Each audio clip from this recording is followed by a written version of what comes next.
What's up, everybody? Us ladies are back for yet another episode of the Ooh Ladies First Panel. Okay, if you have yet to like the video, go ahead and do so. All right, feel free to follow all of the ladies over there on all social media platforms. We have all of the information listed here. Okay, so let's go ahead and get into some things. Hey, ladies, how are you all? How's it Hi. going? How is everybody?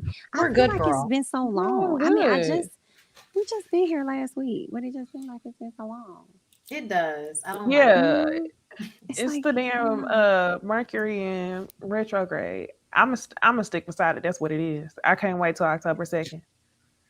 It's I Larry's need to. birthday. Whose birthday? Well, that's the end Larry. of. Oh, that's what's up. That's good. It's ending on Lyric's birthday. That's a Like, good he's gonna day. have a great time. Yes, Happy I early have hope. birthday. Yes, I got us tickets to the fried chicken festival, so it should be cute. That's gonna be nice. I've been Ooh, to one of those before. I didn't know that you could make chicken so many different ways, child. I've been to one of those. So y'all gonna get that a does lot sound of super good good. food in. Right. I'm excited. Exactly. Blood pressure gonna be through the damn roof. I would not care. Mm-mm, not even a little bit. Oh, And we're gonna Mine have some would, but champagne, girl. that's gonna oh be cute. Y'all gonna have fun. yes. Is it Champagne and outside or fried chicken. inside? Is It's it outside, but the weather has been quite lovely this week. Like it was in the 80s, like maybe 80 degrees, 70, yeah, 78 degrees. It was that's real good. cute. It was real cute, girl. Our weather been similar, but girl, the wind. The Mm, wind has been, It's I'm been like, heavy. is this the hurricane winds? Like, girl, probably. she's been winding. The wind has been winding. And the wind out there can wind. So yeah. She can, okay. Hmm. Um, Mm, but yeah, anything else before we get into some other stuff? Everybody's week going great. mm-mm. I feel like Yeah. it's been a Can't wait for it to be drag. I over. don't know. There we go. What Because did you hear me? again, Can't it's wait for it to be Mercury. over. Can't wait for it to be over. Like it's something about it. All right, Some Yeah, it's been y'all. going good though. Maybe because it's about to transition into like the fall season. So yes. maybe that's what it is. Like I don't know. I'm not really a fan of fall for real. For real. I really like the spring and the summer, charade fashions. Just I Oh, am me. I'm a I'm super not fall really fan. crazy about the fall. Girl, it's about to be I mean, I like okay. the Halloween. I can't wearing my wait. boots and stuff, but really, Yes, I love I fall. like my jackets, my utility jackets, the moto jacket, my Doc Martens. Like, yes. And All it's my that. birthday season, the fall. It'd be too damn hot in the summertime. I I Yes. really get don't even go that. out in the summer. I might hit the pool once just for summer to say you did it. Other than Yeah, that, I'll be in the house. But you know, I'm we just live looking somewhere for a that's more jacket. humid. Atlanta, I feel like isn't as bad in the summertime as Hmm. like Dallas and New Orleans can be as far as heat. Like it's Yeah, humid, it's humid here until fall. So like we need the release of like the air, like move out the way, like get it the fuck out of here. Like that's the air be so thick. You feel clear it out. like, yeah, come on.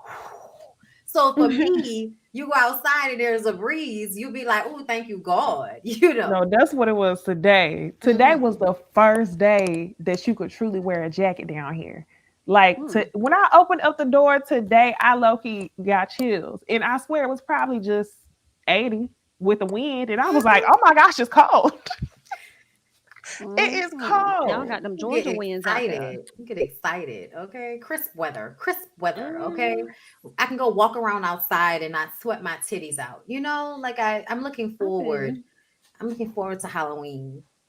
Ooh, and then Hocus Pocus 2 is coming out this When is weekend. that coming out? Because I've been seeing It's a lot of tomorrow. promo. Ooh, I can't wait to see. Is it in theaters or is it on It's Disney? on it's on Disney Plus. I have Disney Mm. Plus. I'm gonna do That a is watch something to along. do. I'm gonna do a Oh, watch that'll be along. cute. Ooh, that's gonna be On your website. nice. It's gonna I do them on both.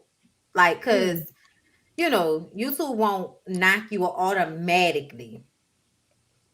Okay. Oh, okay. It can't Oh well, they stay up did me there. like that They did me like that last night. They did, they knocked you in out. the middle of my live. Well, they They didn't put knock up me a black out, but screen. they was like, tap tap girl, fix this real quick. You know what I do Mm. sometimes though? I don't have it on my screen. Like I'll just be like, we're gonna put it on at the same time and we can watch it, and then I'm gonna do commentary while we watch it. but I'm not gonna put it on my screen. But sometimes Got I do you. because I can do it on the website. So I'll try, and then I'll be like, if it go out on YouTube, it's still gonna be on the website. So I mean, I like that. I mean, I feel like that's kind of like a little dope watch party. You know, you probably have the link Mm-hmm. where everybody's interacting, but then you have the video where you can like give your yes, real I feedback was because doing you that probably for don't a type. little You bit can't with type that fast, members. get It everything was out. cool. You yeah. said what? I said I was doing that for a little bit. I think I did like twice with members where I would Uh-huh. watch the show for the first time. Yeah, That was cool. Mm-hmm. that's what's up. YouTube But didn't say all the nothing. commercials. I didn't monetize it because it was only members. Oh, okay, got you. Yeah, Yeah. that's what I'll do. Like I That won't makes sense. monetize, so it usually doesn't give me any problems because and then by you get to the end and then they give you a copyright strike and say you got to take it down, and you just Hmm. you take it down. I'll put it on the website, but now I just stream simultaneously from both spots. So Gotcha. Okay. Cool beans. All right. So I want to talk to y'all real quick about this TikTok video I came across, right? And it's really about, I would say, the ethics of hairstylists. And I just want to know if y'all feel like this hairstylist was in the wrong, if she was in the right. Niecy looking like, girl, I already about know who you finna say. So I'm gonna go ahead and put her on the screen. We just gonna listen to this is from the hairstylist perspective. Okay. She received a text message from a client and she doesn't seem to be wanting to accommodate said client. Okay, so let's get into this. Let's go straight in. Hey, I'm sorry I missed my appointment. My boyfriend died and I haven't been able to think straight. Period. Please, I really need help with the funeral expenses and need my money back. No period. Okay. First things first, sorry for your loss. This is not any of my clients, it's someone I know, and we're about to get in it. So at the end of the day, y'all be on a For You page carrying about stylists. My styles today is so unprofessional, it's ghetto. But let me tell you something. You gotta have a certain kind of personality, a certain kind of characteristics to deal with some of these clients. Because number one, why did you go on the booking site, pay a deposit, no show, or nothing, and think you could just send a message and get your money back? And it's like, what do your situation have to do with me? Why did something happen to you so it had to happen to me? Why do you feel like you get a pass to bypass all of my policies and procedures? What about the time it took for me to get to work? What about the gas it took? What about the day that I had to set up because I thought I had certain kind of appointments? Like, y'all don't never. And that's where the video ends. Okay. I would love to hear y'all thoughts on that. I'm kind of like,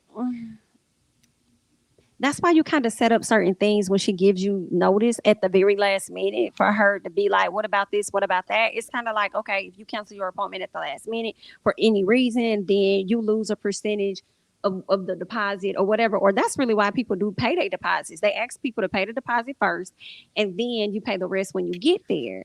But if you just like a no show, then I think they expect to have the money. And this Or lady man did 50%. die. He was an old white man. She was a young black woman. People were saying that was her sugar daddy. She said it wasn't. It was really her boyfriend, and he ended up passing away. But I want to know, y'all. Do y'all feel like the lady was the I'm the sorry. stylist was doing too much? I just made that face because now there are more questions that come to my mind. And I'm not laughing at the fact that this man died, but you need help paying for the funeral expenses of your much older white boyfriend that should have that's had the that's life the insurance. very first thing that came to my mind. The very first thing What? You I think said, my that old young white black ass man. is trying to And pay for the funeral? did you see the pictures? That old white man was in good shape, and he was in his 70s, okay, or his late 60s. I think he was like 68 or something like that. So, and he was Well, in I thought he nice was about shape for his 50. age. No, he was in his six. Mm-mm. He would say he was born in 1954. I think he older than my mama, so he was like 68, I believe. Either way, Sir looked like he was in good enough shape, and she looked like she was living a nice life. The pictures we saw looked like trips and shit. He had I think he had health. I mean, life insurance and all of that. I don't know why she asking for the money back, but I still feel like it don't hurt you to give the lady the money back because you didn't actually do her hair. Like honestly, I don't think it's cool to, do the whole I want the full amount if you call no show and somebody hits you up and be like, hey, I lost somebody that day. They have proof that they lost somebody, even though nobody should have to give you proof, but y'all always be lying. But I just feel like it's about the way you handle people. My mama has done hair my entire life, and people have come back to her over and over again. They have traveled far and wide to get their hair done by her. It's not because she always does their hair exactly the way they want their hair done every time. It's because of the way she handles them. It's because she's a sweet person. She's nice to be around. She makes you feel good when you come and get your hair done. And she also has overall reverence for people. So if you come to her and tell her something like that, oh, no problem, baby. It's all right. I'll send it to you. You take care of yourself. You know why? Because there's more where that came from when you know how to handle people. So I just kind of feel like her energy is fucked up. And I think you don't have the energy to do that job. I think people don't know doing hair is not just doing hair. It is very much like pouring into somebody in a positive way. And a lot of y'all don't have the energy for it. And I think a lot of y'all shouldn't do it. Like, you shouldn't do hair just because you can. If you can't handle what goes along with it, which is dealing with people and putting your hands in people's heads, which for a lot of us is a sacred thing. It's not something you just do with any old body. And these days, the internet got y'all just doing any old thing. And it's sad. Yeah, I agree. I'm thinking about that. Go ahead, Necey. That's that toxic hairstylist culture, and I hate to say it, but I was chuckling, and I don't want nobody to project and take this personally, but I was chuckling on the brink of the damn pandemic when I saw the hairstylist going from, this is the outline that you have to text me in order to book. If you don't say, hi, my name is this, you won't get booked. It went from that to taking walk-ins open. I can squeeze you in on Sunday. I can squeeze you. And it's like, oh, where was all that smoke before when you thought people was beating your door down? Why is the books open a whole month ahead and they're not opening up at 11:59 on the dot on a Tuesday damn night? Necey, you froze. Oh, damn. Can you still hear me? No, you didn't. No, you didn't. Oh, okay. It didn't freeze on my end. Oh, okay. Maybe it was on my end. Yeah, because Necey froze, then you froze, Bondy, and then my thing went to thinking. Yeah, it must have been you, because you didn't even move to me. Oh, yeah, but I couldn't stand the shit. And that's very much what this girl is giving. And I really feel like the internet has provoked this like toxic entrepreneurship thing. And it's like a lot of these people are forgetting that before you're an entrepreneur, first you're a service woman or a service man. You do eyelashes for a service. You do hair for a service. So that you have to have some type of customer service. And if you don't have that, all your clients can leave. So yeah, I think it's tacky. I personally feel some way about this because my best friend, who's a makeup artist, her sister passed away. And the day her sister passed away, some of her clients was mad as fuck, lighting her up. And I'm like, wow, come on, really? People don't understand, like, service industries, you have to react to things and you have to know how to handle people, to Bondy's point. And without that, without your clients, you ain't got no money. So it's like people just, you could tell some people ain't never had to stand on their feet for an 8-hour shift just to learn how to treat other people. Yeah. Definitely agree. I started thinking about, because my mom also did hair as well. So I just started thinking about how times have just truly changed. You know what I'm saying? It's like prices go up, but customer service goes to the dumps. And I feel like it's gotten worse since the pandemic. A lot of people are just, really, it don't matter where you go, really in service. If you ain't Chick-fil-A, possibly Target, depending on the one you go to, and maybe a Starbucks, customer service is on the ground. It's really bad. And I actually feel like with this young lady, for her to already have an issue with this woman wanting to get her money back based on her grieving situation or whatever, because she can't get her hair done anyway. Are you going to reschedule her or something? You could have offered that. But instead, you came to TikTok to put this girl on blast and talk about her as if she probably wasn't going to find out about it. So I would be on reserve a bit about your business, because I'm looking at you like, dang, like, it's entertaining. We might get a little chuckle here or there, but I don't think I would let you do my hair. I saw a post today talking about a hairstylist. Damn, I forgot what they were saying about it, but it was similar, like this toxic attitude towards, doing hair and stuff versus what it used to be like before. Growing up in a hair salon, boy, that was definitely an experience, but for a lot of people, it was a good one. You know what I'm saying? Like, I used to watch my mom, like, turn people, you know what I'm saying? Like, you see people come in looking all rough, And child, she leave and the hair feeling like silk, bitch, and Oh, we just bouncy walking and down. stuff. You know, Yes. yes, she was Yeah. Whole girl. new You attitude. listen, you was gonna leave there with some body in that hair. Do you hear me? So it's just ooh, And girl, you know, I don't know what y'all what the prices was, but like back in the day for like a washing set, it used to be like $25, $30. bruh, Mhm. Do you 40. want to pay Yeah, 125, that's what I was about to say. 225 to wash my hair? It'd be like No, 40 ma'am. $45 for a full situation. And you getting a Mhm. perm 60. Yep. Okay. Yep, My mama used to get absolutely. me and my sister's hair done every 2 weeks. Every two Yep. weeks. Could Yep. you imagine doing that in Today. 2022? No, And I couldn't. and you know what? I do understand the rise in the pricing because inflation. You know what I'm saying? Like we've had different times where prices have gone up, and just cost of living has gone up, which is costing more people to go up in their pricing. But some of y'all be going too far with it. Just Hell for yeah. some damn knotless braids and medium, you talking about 300. Whoa, Not this braids. Not this whoa. braids. Calm down, calm down. A good 125, 50, 175, 300 and some. I'll let me get on YouTube. Let me That's figure how out much how to they do charge it. out here, though. I haven't found nobody out here that does knotless braids for less than 290, 300. Like Mm, nobody. Ain't no braids in the ones no more. Like it's out of Which hand. honestly, I can respect the braids because it's a tedious thing. And I hmm don't want to do that shit. So I'll pay upwards of $500 depending on how long and how thin some braids are. I see that. Now, Mm. I can get that For because five, you you're got gonna to have to think about them wash people my back, hair. they feet, they legs, they standing on their feet, they brain all day. So I yes. get that. But this one lady, oh my gosh, she's so fine. She does a knotless bob. The only person to do it in this area, and she's teaching people how to do it in her same style format. Well, Miss Ma'am, 500 to sit in the chair for a For a bob, bob? ma'am. For a bob? For a bob? Ah, Yeah, nah, I'm yes, straight off that. You can keep that for a shit. bob. I can Mm-hmm. do Mm. I can do that myself. Like what you talking about?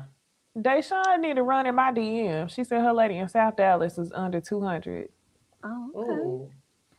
Go ahead, Run my Necey up DMs in then. the intersection. Cause you said South Dallas is. Go ahead and do that. Well, since we talking about hair, girl, y'all know we got to get into the hair of the medicine wives. Is I think Funky Dineva, don't Funky Dineva call them medicine wives? I've been Yes. Yeah. saying that lately. That's Uh-huh. like the medicine wives. Well, let's go ahead and do us a quick little fashion review because some of the images dropped from the reunion. So let's talk about it.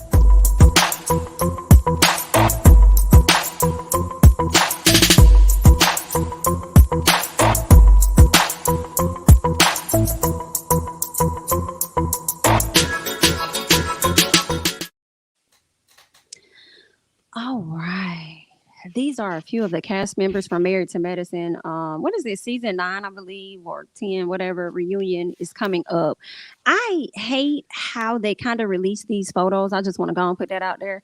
Usually, we get like the promo photo. This time they did a little video and then they just showed these images on the video. And what I hate the most is the person that, and not that I hate the person, but I hate the way the person edited the photos.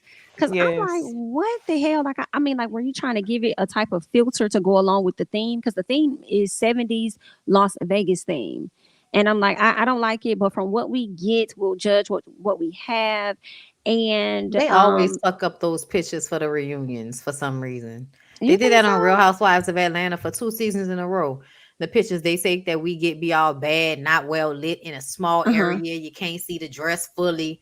It's always messed up, especially for the black house. So girl, you know what? I'm gonna leave it alone. It's giving Oh, somebody edit. You know how your phone be on nighttime mode, be real dark. They was Yes, yes. editing these pictures when it was on nighttime mode. That's why the contrast so damn high. I was getting girl. that they took like they didn't have a photographer and it was giving just take this picture real quick, make sure you send it to production and we're gonna add it into a video Yeah, XYZ. the exposure is too high. It They're blown is. out. But if we're gonna talk about these looks, I'ma just say that it's Dr. Jackie for me Mm-hmm. in this situation. I think Toya looks a mess. And I think Quad looks per usual. She look good, but she always look good. She always gives what she's giving right now. She's giving good wig. It's good face. I think everybody except for Toya has been getting a little Botox, and it looks good because Dr. Jackie looks real, ladylike and young up under them eyes. You know what I'm saying? So it's giving Mhm. what it's supposed to give for me. Dr. Jackie, for me, the style of the dress, I feel like it's nice, right?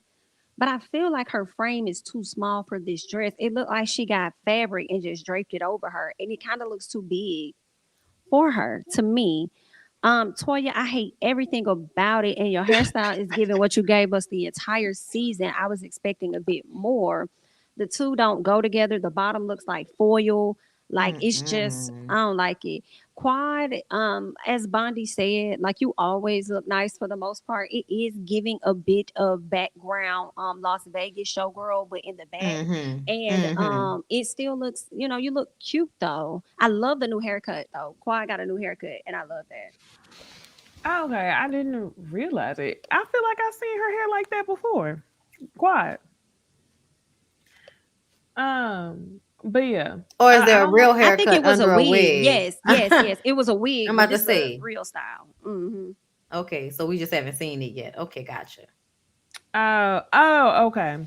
Yeah, I didn't like Quad's dress. It's something about all that mesh across the whole chest to me that is kind of weird. And the dress kind of, I don't know, something about the neckline ain't sitting in the right spot for me. And I also don't like that she wore her hair down with the shoulder pads Hmm. all over that dress. So I mean, whatever. It's a miss for me. Dr. Jackie looks good. She looked youthful on the face. I would like to see this dress from the front, but I see a little leg and I see a little waist, and I think it would look cute. Toya, I have to agree with you, Jamie. Her hair was given what's been given the whole time, but the part where it went wrong for me was the part that's supposed to be covering the titties don't look like it's fitted Mm-mm. right. No support. Yeah, like I like the dress, but the top part doesn't look like it's fitting the way that it should be. So it's a no. I think that she has too much fabric on. Honestly, she too short for that shit. It's also weird at the waist. Like it just looks like it makes her body look shaped weird when we know Toya has a beautiful shape. It's just definitely a juxtaposition between the cast photo for the beginning of this season and whatever the fuck this is. Mm-mm-mm. Mm-mm. Mm-mm. Countessa. I can't. Oh, child. I can't even see. Whoa. I can't even see what the dresses look like with this fucking filter. Yeah, low key. But I'll start with Heavenly. I think Heavenly looks good. I saw a picture of hers on Instagram that was a little bit easier to see. I think Heavenly aced it. She understood the assignment because she do be wanting to sit in her auntie, but still be trying to sit in her Meg Thee Stallion hot girl. And I feel like the dress did this for her. So I like that. Anila looks the best out of everybody to me. Her dress was nice. I love that she gave some leg, the sleek hairstyle. She looked good. Contessa looks a damn fool. It looks like she goes into the beauty supply store and literally take the whole mannequin home. And for whatever reason, the mannequins in the beauty supply store be the most foolish damn wigs. And Contessa looks like she be taking all of them. She looks a fool. The dress Damn, I ain't trying to go in on Contessa like this, but the dress, I'm just gonna say the dress is a no, because I could go on. And then lastly, Dr. Simone, I like her dress. I like her dress. It's just soft. It landed soft for me, but it's cool, but it's not really doing anything. Um, for me personally, I think that Heavenly looks super cute. It's giving I'm the mother of the bride, but I'm hot. So yeah, it's cute. I like it. I think Anila, like you said, looks the best. Beautiful, very beautiful. I think that Simone looks very nice. She always kind of gives a little old lady-ish, but I still think she looks really nice. And I know she loves to show them little skinny legs of hers. So show them off, girl. Show them off. Um, and her hair and her makeup looks really nice. She another one that looks very youthful in the face. Um, Contessa, Contessa. I feel like Contessa grew up in the hood, and Lil Kim was her role model on some level, and that's cool. But then she grew up and had kids and got a husband and became a doctor, and now she professional country hood girl. And the professional country hood girl likes to take risk that she should not take.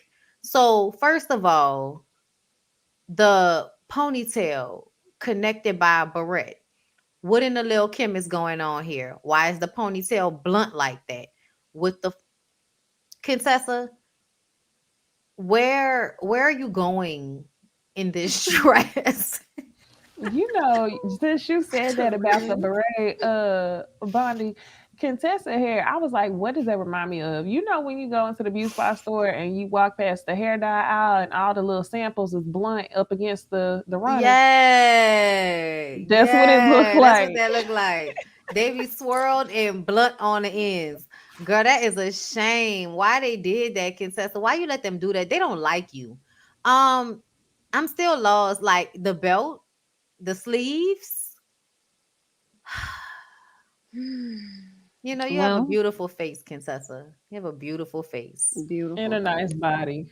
Oh, We can't yes. tell. But We no can't tell. accountability. No accountability though. Oh, whoa. Whoa. Beautiful body, no accountability, and the dress looks a mess, and it doesn't make sense. Um, Dr. Heavenly looks cute, right? But I don't know why I'm looking at it like Dr. Heavenly, you was so fly last year. I was expecting you to have on what Anila got on this year and Anila to have on what you got on. Because it's making me think of like Indian, with what she has on. But I still think that she looks cute. I like it. Very simple piece. Love the hair. She looks good. I agree with both of y'all. Anila killed this hands down. She just is nothing really to critique. She did a great job. She looks good. Simone, I was proud of Simone with this outfit. Cause y'all know it'd be hard for Simone when it's time for reunion time. It just be really hard for her. But I like it. It's cute. It's simple. It looks good. She tried to do something a little different. Like the hair. Simone looks good. Contessa, I'm not gonna drag too much because other people already went in on you. But I'm trying to figure out why you chose to wear three hairstyles No, you to the good. Come on, reunion. Jamie. Like it's the three hair girl. You came with a bang, a ponytail, and a clip. Like you could have picked one. Okay, we would have just took the bangs probably. And I'm trying to figure out who was the stylist that said yes. Yes, girl. And then we're gonna put a clip here. Yes, girl. And that clip gonna match the belt that you have, so it's really gonna be in sync. And you good. Like I'm trying to figure out who is the person that told her this was okay. Like, did they suggest this look to you, or did you suggest this look to them and they fulfilled it? I just wanted to know who was behind it. I feel like if her hairstyle was different, it probably would have made her dress look better than what it is. I don't know what style. Maybe an updo, possibly a updo. It's the Probably same would have. person that told her to wear that Chanel necklace in Vegas. Oh wow, Somebody that poor. doesn't like her, obviously. Agreed. And I feel like some people that also think that she just because she has a beautiful face, she could get away with whatever. Mm-hmm. And she can't necessarily. Not this Mm-mm. time. Not on that No. one. I'm really disappointed. So I'm just all right, Contessa. Cute gowns, beautiful gowns. But some people say the gown's not cute either. But we just gonna go ahead and transition into some TV talk. So let us do just that, child.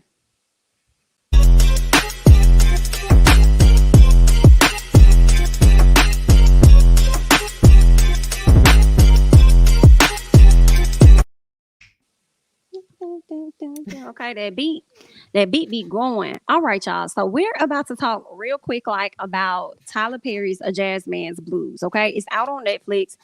If y'all haven't seen it, you might want to go ahead and check it out. It's about, let me see how they worded it, okay? About what it's about. Let me scroll up a little bit. So they say that it follows an investigation into an unsolved murder, unveiling a story full of forbidden love, deceit, and a secret. All right. And from what we saw, it looks like the story takes place somewhere in South Georgia, 1987. And I don't know about y'all, but I was like, how's this was looking like that in 1987? I don't know if that was the proper No, no, you year. talking about it was Well, it was 1937 at the beginning of the 87. movie. Oh yes, so it was 87 when the what's the young man, the son, the guy that ended up being the son, when the Oh yeah, woman had it made yeah, walk to him. So maybe that was yep, 1987. Because I yep. was It like, was. this hut is not it. Y'all, it was a really good episode about these two individuals you see here. The guy on the photo is called Bayou. The light-skinned woman, the mixed woman, her name is Bucket. And we see eventually where she ended up passing to be a white woman. But she kind of caused him quite a bit of trouble. I'm not gonna go into full detail about the movie, but I wanted to get you ladies' thoughts about some of the characters. I wanted to know your thoughts about Buckets, like just the movie in general. Bayou, I feel like Bucket was full of, you Yeah, know me what I'm too. saying, because she knew the danger she was putting him in later on in the movie, and she didn't really give a damn. But at the same No. time, it was like he didn't care either. And it was just so many complications with Bayou because he didn't know how to read. His family wasn't really trying to teach him anything. He was an outcast within his own family. His light skinned brother got treated better than him. And the light skinned brother had a lot to do with him getting clapped at the end of the damn film. It was just a travesty. But my girl was Sissy, loved Sissy. Wished Hattie Mae, the mama, would have stood up a bit more for her son. I don't know why she didn't, but I didn't like that part. Daddy was full of shit. What are you ladies' thoughts about the movie? Um, I wished I would have never watched it. First of all, Hmm. because if I would have knew how it was going to be, I wouldn't have watched it. Um, I am tired of watching Rosewood, Emmett Till, kill black people, string them up by trees movies. Like, I ain't gonna lie. I'm like literally tapped the fuck out. Like, and I feel like I don't know why Tyler Perry needed to tell this story so badly. Um, but it was well done, except for the fact that, and I know you said characters, but I need to go back to this because I don't understand. The Mm-mm. beginning of the movie, somebody says, "You want me to investigate this?" Then we go into the story. We get to the end of the movie, and the person who said they wanted to investigate it, we never saw them again. We never saw an investigation at all. And we just see at the end when Bucket's son figures out that he ain't the mayor's son, like basically, which we all knew. Like, don't be in here scared about spoilers, because go to hell. You listen. This one of the movies where you should have as much information about the shit before you watch it as possible, and then still watch it if you want to. But you should absolutely know what had happened, okay? Because it was just triggering on a, like, y'all, the whole fucking movie, gal, like I the can't. whole Mm. fucking What movie, are you bruh. talking to, Gail? Just constantly having Mm-hmm. these moments of, being oppressed for no reason. And then to have Leanne pussy ass try to slap Sissy in the face Ooh. because she was Ex- mad. Now, am I to Jealous, understand Sissy was Bayou's like a sister? sister. No, she wasn't, but she was like Okay. a sister to Bayou. Yeah, Okay. she was like a sister. Yeah. Yeah, I still like, you thought you was gonna be able to put your hands on that lady. That was the best part of the movie. The best part of the movie, and the only thing worth seeing in the entire movie was watching Sissy backhand slap the dog shit out Leanne. Who name Okay, is Bucket, and got the name because her own mixed mama didn't even want her, dropped her off to her granddaddy for her to even be violated by the granddaddy, only for the Mm-hmm. granddaddy to realize that Bucket was taking a liking to Bayou and then snitches on their relationship, but then also goes as far as to lie about him violating her, saying Bayou violated Yes. the daughter when it was really him that had been doing that the entire time. So the mama left, took her daughter, she up north, I guess North Georgia, but brought her back down at some point later on in life, back down to Hopewell, because her mom was at a place where she ran off with a man. The man didn't want her, so she was using her daughter as a cash cow to bring in some money for them. So she set her daughter up with the mayor. The mayor was white. They met in college, so she started passing as though she was a white girl, even though that's not what she really wanted. Her mama kind of forced her into it. But what I couldn't stand was her never being able to stand up for herself the entire movie. But you That had the part. audacity to stand up to Sissy because you was jealous of a relationship that wasn't even a relationship. I Mhm. couldn't, that's what I could not stand. Like, you standing up to the wrong people. You couldn't stand up to your husband. You couldn't stand up to nobody else. And you the one with the money. So why you ain't run off with him when you had the opportunity? You continue I And to sit thought there. and Bayou at the end, him deciding to go back after the white boy told him, I'll go back and get your mama myself. And you mhm. still wanted to go back and play a show like they wasn't gonna come and round up them boys to come and get you. The only thing that take them a long time is going to pick up all them niggas before they come and hang you up from a tree. And then you thought that you was gonna be able to have a conversation with them. You know what killed me a bit? As he's sending money to the mama, the mailman kept Ooh, taking money girl. out the mail. But here's the thing: the part that I'm getting to is, why did the mama feel so compelled to stay where she stayed? Why did you not leave? Your husband had left you. The big brother, the oldest son left you. Then, of course, Bayou was forced to leave you. So why didn't you just uproot yourself and just Leave go with with your Bayou. kid? Yeah, since you're so That's what I was concerned thinking about him too. too. That didn't make But you sense. know what I noticed at the end? So when the movie first started and we see the lady coming and saying, "Investigate this. Here's all the letters." I was thinking that that was Leanne. So Me at the beginning, I was like, okay, something's gonna happen to make me like Leanne.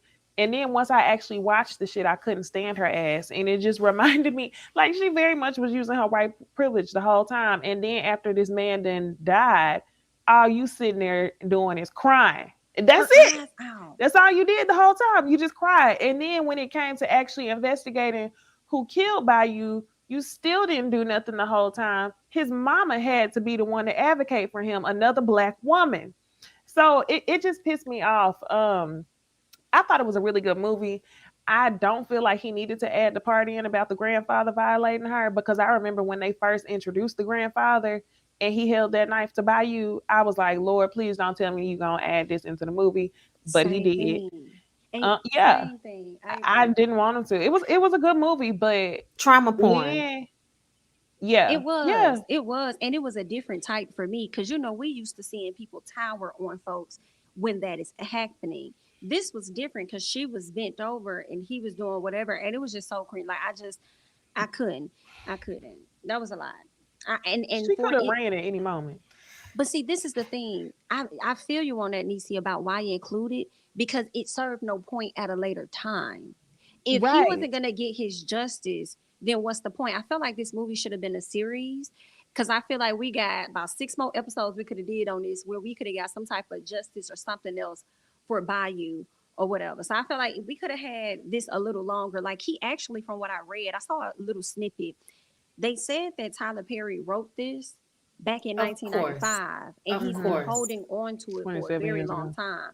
And he did a great job with, delivering. It's just sad that neither one of the characters really, like, nobody got anything. Nobody got anything that they wanted at the end of the episode, except for her mangy ass mama. Have y'all seen Passing on Netflix? I don't think I finished that. I started watching it, but I haven't Passing finished it. reminds me so much of this, but it's told from a different point of view from the lady who is passing. And I don't know. Y'all want me to spoil it for y'all? Tell y'all the Yeah, end? please. Yeah, go ahead. Okay, so in Passing, it's two black girls that grow up together. One ends up leaving and takes on the life of a white woman, while the black lady still has a successful life as a black woman. She married to a black doctor and everything else. So the girl who ended up passing, we ended up being jealous of the black girl because she wanted to go. She didn't want to live a lie no more. So she spends all this time with the black community. Her husband ends up finding out. And at the time that her husband finds out, she had a party and she ends up jumping. Well, you never really know if she jumped to her death or if the black girl pushed her out the window. But I really think that the girl jumped to her death because she would rather be dead than to pass as a white woman. So Wow. it's similar to this, but it tells it from a different point of view where I'm like, damn, you really learn more about the woman who's passing. But in this movie, this girl was passing so hard that she was like, you know what, I'll just live in misery for the rest of my life. And that's fair enough. That's not fair Right. enough. That's not fair enough. Right. And I just hate it. I don't know what was going on with her mental. They messed her up so much. She could have left at any moment. And she, like, you the one that got the means to go. You got the money. Like, you Hmm. can run off and go be with him, but you didn't. And then you got Sissy doing the dirty work. Now, let me get to the super chat and I got a quick question and we'll move on. Thank you so much, Lisa, for the super chat. It was the toxic trifling brother. Agreed. He told the sheriff he was back. That was messed Mm-hmm. up. I knew it was gonna be the brother or the white man, Mm-hmm. but it ended up being both. Some people felt as though the most problematic person of the movie was Sissy because Sissy knew the dangers. Even if Leanne didn't, Sissy knew the dangers, so she should have never took messages that Leanne gave her to give to Bayou and vice versa. You know, when he came back, gave her a message for her to meet him on the bus and all that or whatever. So, what are y'all thoughts? I mean, do you think that's because I didn't think it was Sissy's fault, but what It did y'all think wasn't about Sissy's that? fault. I think that's Mm-mm. very refreshing for y'all to find a way to blame the black lady. That's very refreshing. Thank y'all for trying something new this time. I'm being facetious. That's what y'all always do. Y'all always blame the black lady. Y'all not gonna blame the dumbass nigga who wanted to be with the white girl anyway. Y'all, because he knew better. He knew better. When she started passing, he knew better. I don't give a fuck about Sissy bringing no letters back and forth. You knew better. On top of that, she knew she could get him killed. She could get killed. Her and her Hmm. mama could have got killed if they got found out that they was passing. And she still did all of the shit she did because the dick was so amazing. Okay, we get it. She All should have right. told them she was black though. But that's the thing. Did you notice when she told her mama, I'm gonna tell, and she said they'll kill us, she hushed up. But then you still risking this man's life by being with him. So it's like, okay, you want to play that game when it come to him, but whenever your mama, who's really the evil person, you should have found yourself and stood up against your oppressors, which was your grandfather, your mama, and the white mayor that she was about to Yep. marry. And Yep. you should have took that chance, and that's what the movie should have been about. And you know what else? When I think about that, it makes me think about how the mama lied and said, "Oh, well, I saw him blow kisses," giving the little Emmett Till type thing. Like I Mm-hmm. saw him Mhm. blow He kisses at whistled her. at her. Mm-hmm. And she acts like this is what killed me so much. She acted like she was about to get in the car and drive to him and warn him, right? Yep. Only for Mm-hmm. her not to find the keys. And I'm thinking she finna run around the house and go off to get Sprint. him. She done ran into the damn house and we see Sissy running back. I said, how the hell Sissy make it to the Another house black before you woman. Cause do? Sissy, no, cause Sissy left when they pulled up. Sissy heard the conversation And and then she left while they were still talking. Her slow that's ass what it went back was. into the kitchen and realized that Sissy had already left. So she Yep. figured that Sissy went to tell him. Ah, tell him. Oh, okay. Yeah, I that makes sense. didn't. That piece I pieced Hmm. that together I now. was That with makes sense. Jamie. I was like, she took her ass in the house and said, "Oh well." And No, she Sissy, went. She went to say, Sissy, you gotta warn it. Like she went to tell her to go tell him, and but Mm, she had already left. she was already gone. Ain't that something, I mean, y'all? an What do y'all excellent movie. Made me feel, that's for sure. Like Oh yeah. I watched it before I went to bed, and I was like, I'm not going to bed without finishing this. And when I finished it, I was like, damn, now I gotta go to bed after seeing this. I had to watch something else. right? Nigga had to put on something fun and light. Like nigga, put on Abbott Elementary or some shit. Fuck. Right, thanks. And then Willie Earl, he was just trash. Ultimately, he had his drugs, and I I feel blame like Bayou. Bayou and him both had Yep. their drugs. I That blame Bayou. Bayou, Ooh. you should have left that nigga to OD in that hotel room. I he don't know should why have. you took him with you. What the fuck was Yep. the point of that? I was waiting on And him to then OD the whole time. it's crazy how you got him up, dressed him, brought him home to make sure your mama saw him, and then he soon as he get there, he made sure that you the one that get clapped. Mm-hmm. All out of jealousy, and he was jealous of you the entire time. But again, they both had their vices, they both had their drugs. His was heroin, and Bayou's was this white girl. Because I, for the life of me, could not understand why he was so compelled to be so focused on her when you never really had like a full relationship with her for real, for real. Like, how do No. you stop your whole life for this girl? How do you And not she Yeah. find and she moving new on with girls? hers. Like she found another guy. So you ain't never found another girl. He never messed with nobody else. That's the dumbest shit I've ever seen. And he was on, I guess you could say, kind of like Broadway, whatever. He was doing his show. Right. And All you them ain't shows you never did, you ain't all smash them nobody. beautiful girls. Come on, bro. Stupid as shit. Oh, child, Yeah, it was sad good. situation. Y'all gotta watch it, honey. It was good. It was good. It was good. I'm gonna go ahead and Definitely move didn't give on. you the love feels. Definitely didn't. It wasn't giving love No, story. I not thought at he was gonna all. try and rescue her once he saw that about the dad. Oh, this another. I gotta say, I promise y'all, I'm gonna move on. It was him getting on the bus talking about how I've been running all my life. I can't run no more. Yep. This is the time for you to run. This Yep. is the time for you to run. Now you want to face a mob? That Yeah. was so Face a stupid. mob. He walked up to the mob like, "Can we talk Hear about me this?" out. Hear me What? out. They Hear me said, "No, out. I ain't gonna hold you, but I'm gonna hang you." And I just hate it. For I hate that happened. I hate it. I hate it. It Can was we good. He talk did. about Tyler Perry did this? good. It was He did aggravating that he good. didn't even want the security. Like he really was not taking that shit seriously at all. He felt so untouchable. Or did he not really care? Maybe that was another level of how he wanted to show and prove his love that he's willing to get killed for her. That's dumb. After she introduced your baby to you. But he's done so much dumb stuff that I wouldn't Hold on. I'm be sorry. I gotta say surprised. another thing. Thank you so much, Jamie Carter, for the super chat. Worst love story ever. It Chris, is. go Worst. ahead. Did y'all not think, in my mind, whenever he said he was gonna come get her, when she looked at that baby and said, "We're leaving," I was thinking, "Bitch, leave the baby." I thought that only because the baby looks white. So how are y'all gonna make it anywhere with not only you looking like a white woman and passing for a white woman, but your baby looking like a white baby too? At that time, I didn't know it was his baby, but I thought she was trying to bring the white man baby to buy you, and I was like, yeah, nah, y'all don't want to live. Um, I don't know. I thought they probably would have been able to get away with it up there in Chicago. I thought it would have been not common, but slowly getting there. I suppose 19. No, that was way before 1950, 1987. No, that wasn't gonna work. 1947 when he died. 1940. Yeah, that wasn't gonna work. That wasn't gonna work. That wasn't gonna Mm-mm. work. But y'all make sure y'all go and check it out. Leave y'all thoughts and comments down below for the people that's watching the show that's not live. Okay. Let's go ahead and talk about Married to Medicine real quick. Not a whole lot happened on this episode aside from the ladies assuming still that Toya had something to do with Anila's home being broken into. We did see Anila show us her home, but it seemed like she only went to one spot of her house and they just took her jewelry. So I was kind of like, okay, did they take anything else? Did you really have robbers? It was giving that these people had been in your house before, that they knew exactly which closet to go to and what to get. So I do see her being targeted and likely set up. I just can't say that it was directly Toya if her home ain't finished and she probably got contractors coming in and out. It could be anybody. But, those are just my thoughts. I also want to say this before we get into it.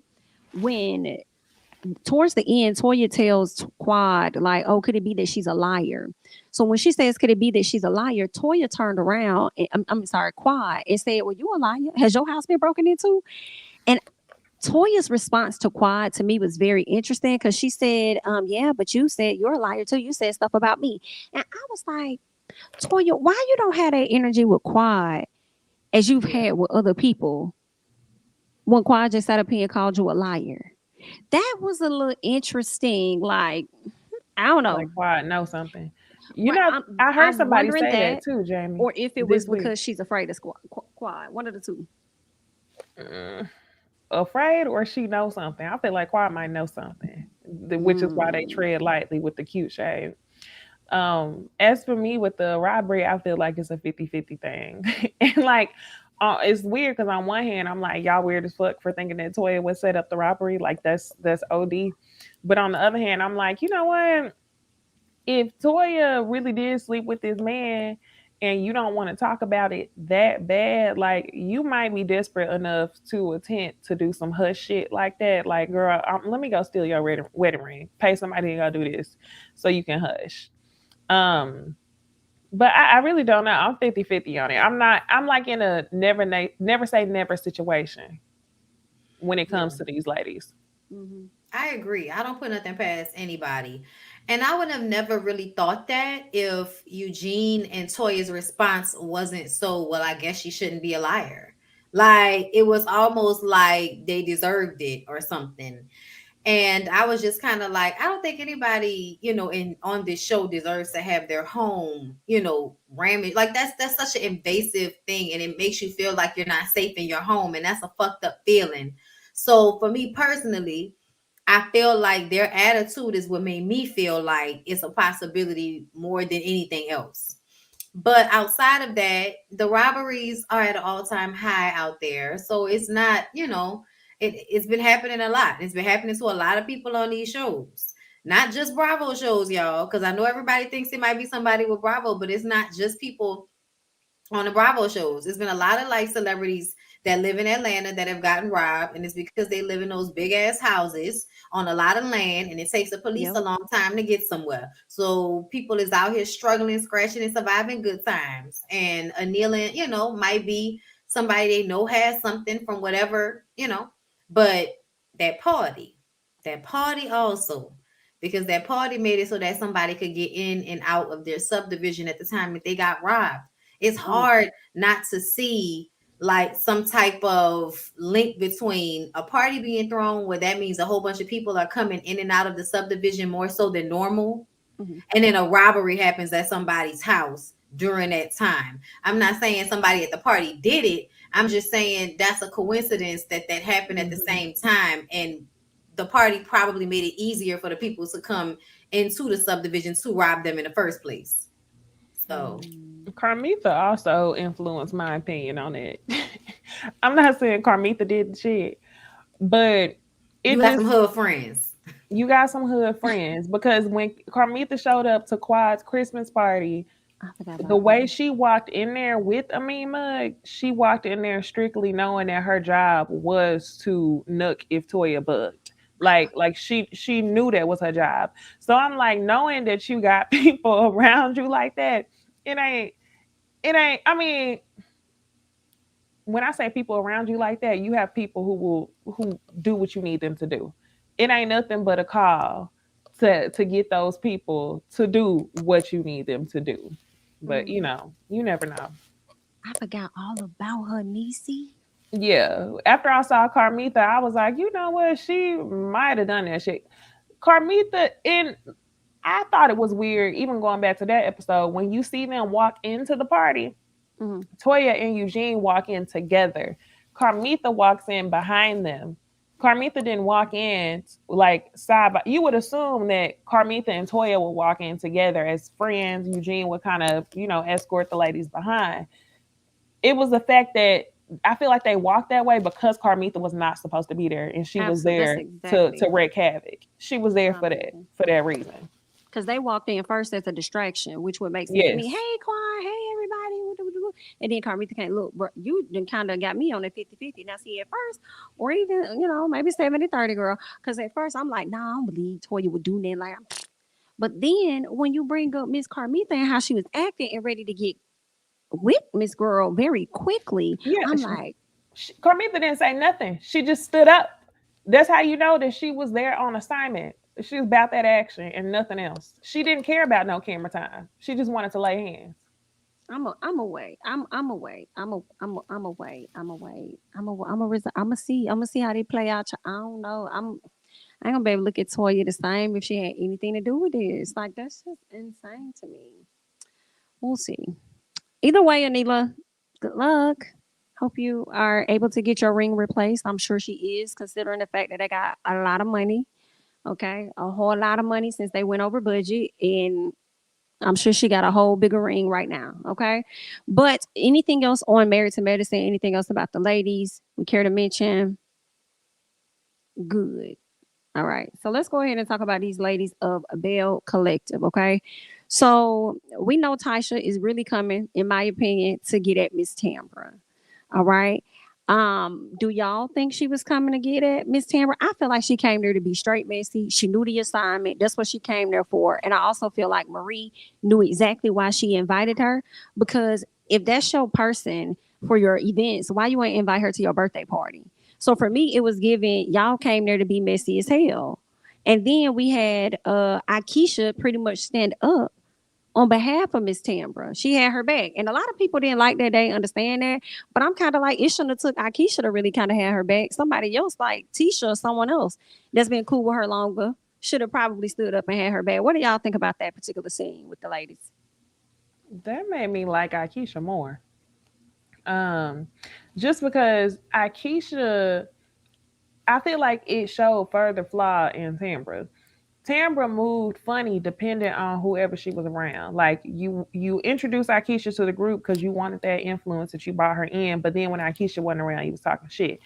Akeisha in that moment was able to prove that regardless of who is in the room, she is not gonna lean whichever way the wind blows.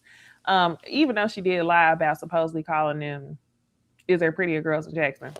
I think Akeisha still seemed like she had integrity when she was like, okay, this is what we're not going to do. Because one of the things I noticed with Marie and Letitia is that the minute that Akeisha and Tambra fell out, it was almost like they felt comfortable at that brunch talking more shit about Tambra.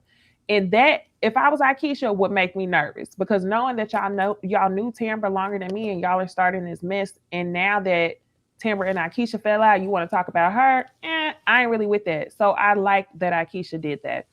Tysha definitely came there for the drama. And I don't know if her daughter was supposed to be her Carmitha, but I was like, why is her daughter just sitting there not saying anything? Whose daughter? Tysha's Tysha? daughter was in the scene. Did you see her? Oh, no. Yeah, she was standing Tysha's right daughter. behind them. Yeah, she was sitting at the front to the left of Marie and Taisha's right in daughter. front. Mm-hmm. Tasha, yeah, her daughter And was Tasha there. said her daughter was there. Yeah. Mm-hmm. Mm. And they just put a little thing on the screen like Tasha's daughter because she was in the middle of the scene. Oh, yeah, I wasn't paying So attention. I feel like that's what her daughter was there for because you knew that you came there for some drama and then y'all all played dumb. Like everybody played dumb. Oh, we just Mm-hmm. wanted to talk. I ain't like none of that. I don't care if Tambra and oh boy is really together or not, but just the way everybody was switching up and shit, it was real ugly to me. I feel like, honestly, I wish I did feel like that because honestly, I felt like Akeisha, shut up. Because how you gonna be loyal to Tambra? Tambra didn't even want you in a group text. Like, fuck her. I'm just saying, like, she didn't even want you in a group text. Akeisha, girl, like, don't be, girl, sit down and eat your food and let these hoes get this tea on this table. Because what else is going on? Taisha is absolutely giving meta from Love and Hip Hop Atlanta trying to come spill tea on Young Jocks to Kendra. It's messy. You mad that he choosing to be with somebody publicly because maybe you wanted to be with him and he wasn't ready to be in a relationship when you wanted to be with him.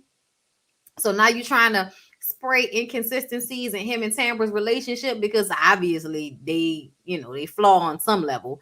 So you trying to spray the inconsistencies because you mad. And I don't know why you mad. The man don't look like he worked not a damn. And that's just my personal opinion. You didn't grew up with Tambra all these fucking years back and forth playing with the lady emotions and now talking about, oh, we want to have kids, but he wants me to move in. That's another thing. She sounds stupid as hell moving in with him before she get that ring when you've been waiting all this damn time for a ring. That don't make no Right. sense. How the fuck you want a ring, but you're going to fertility clinics like before you move in? Like it's given that you just go with the flow. Like why you wanna have a traditional aspect then? You want to have the baby and not live with the man without the what you want to do? It's all given. She wants to have a baby whether she's with him or not, but it's better if she's with him. That's what it's Mm, given. I think yeah. another thing is that she allows the pressure of her parents to control like the decisions she makes, which I never understand when grown ass people do that. Like, you grown as fuck. You grown as fuck. Yeah. Like, why you letting your Right. parents guilt you into feeling like you need to have some, a traditional relationship with some man, who is obviously out here doing whatever the fuck he want to do. And that conversation with them moving in, like, he just sounded like a manipulator and not even one that was that smart. I was just like, Tambra is dating down. But okay, I girl, do can't it. wait for them to investigate at the reunion though. Because Tambra's not going to ask questions, but I definitely hope Carlos asks the right questions that Damon is actually going to have to answer because Tambra's not requiring anything of him. I agree. I agree. We're gonna see. We're gonna see. I don't know. I ain't because I don't know. I feel like he don't want to talk about it so much that even if Carlos does ask the right questions, he gonna be on some Tory Lanes and moonwalk and try not to, ask it. So sometimes I do think when the host is asking questions and the ladies or whoever the partners don't want to answer, somebody from the cast may say something to trigger them to respond. So hopefully something like that'll happen and we'll get some answers out of the people. But what did y'all think about Akeisha's stakeholders luncheon? What's up, Josiah? Hey boo. Hey, But I thought it was great. I thought she did a really good job. I was proud of her, but I didn't think Tisha was gonna like it because she kept saying "I." What I want to do on Ferry Street, I. But then she also, at least this is what Tisha said, she felt like Akeisha was competing with her. I don't think the woman was competing with you. I think that she was doing the event that you probably should have did a long time ago, so people know what you're trying to do on Ferry Street. And maybe she ain't had a support or something. I don't know, but what did y'all think? I thought it was funny that she didn't have anybody there to support her when she broke ground on Fair Street. Like it was only one other person and her husband. And I thought that was funny. I was like, why aren't the other girls there, as support? And it makes me feel like Who as came? much as we Oh, at wanna, the end. At the yeah, end, I got you. Akeisha feel like a mean girl. Akeisha feel like the head of the mean girl clique. And I think she turned a lot of people off in their clique. I do, however, think that she's doing what Letitia can do. She's a doer and not a talker, and I like that about her. But I also feel like it seemed like you wasn't worrying about Ferris Street until you saw Letitia on TV talking about it. And Mm. in that, that's why she came back to Jackson. yeah, like it really do feel like she was like, I ain't letting this girl be the face of this. I'm about to come down here and do this. She don't know what she doing anyway. That sounded about right. And yeah, like that's what it felt. And I don't begrudge her that, but it just kind of it makes me sad for Letitia because it makes me wonder why Letitia isn't able to accomplish these things. Mhm. Like I get that she had the property already, but so what? If you could rent property, then why isn't it that you haven't gotten other people to want to come and invest on Ferris Street? Like it just kind of seemed like it's harder for Letitia to do, and she just doesn't have the access. Because that's another thing. Akeisha probably got her husband, access as well as her own because you haven't been in Jackson, Mississippi. You've been in New York. Yeah. Okay, so yeah, it it's a little flaw to get information for somebody so you could steal the idea from up under them and then do it better than them. But Letitia, you allowed it, so Yeah, that's the heavy part. Heavy on Letitia allowed it. Letitia wasn't gonna be able to make them moves anyway. She tried. So I'm glad she was able to, keep it cute and say, well, I'm glad that she was able to do it. And I really think that's based off of her putting your business in the damn rendering for Fair Street. Yeah. But yeah, I really didn't mind Akeisha putting this whole thing together at all. I don't know. I said she was an acquired taste, and I stand by that because, like, as the season went on, I'm like, damn, I think I do like Akeisha now. Yeah, we'll see how next season gonna give because it did cross my mind. Like as more as she gets comfortable with the ladies, I do wonder. We start out liking people and then at a later time they end up being a problem. So I was wondering. I'm like, I wonder how she gonna be. Should she get another season? I don't see a reason why she shouldn't come back, especially if she done broke ground on Ferry Street and that's how y'all started off the whole show talking about it. So it would only make sense to kind of bring her back so we can see what's gonna happen. So we'll see how she gonna work out with the ladies. I did see where Marie made a post about Latrice, dogging Latrice out on a post, and then Akeisha got up Not under the again. post. Yeah, she got up under the post, and I don't know. She said something. I don't think she said anything directly at. I don't think she said anything directly at Latrice, but it seemed like she could have been co-signing Marie, and I was like. I like Latrice. Like, don't let's not and say that we did. Don't Akeisha don't end up being a Marie girl. Like, let's not, okay? But Tisha, speaking of Tisha and Glenn, they had this counseling session. I really wasn't tuned too much in, except for when Glenn said that he had been dealing with depression and she hasn't been there for him.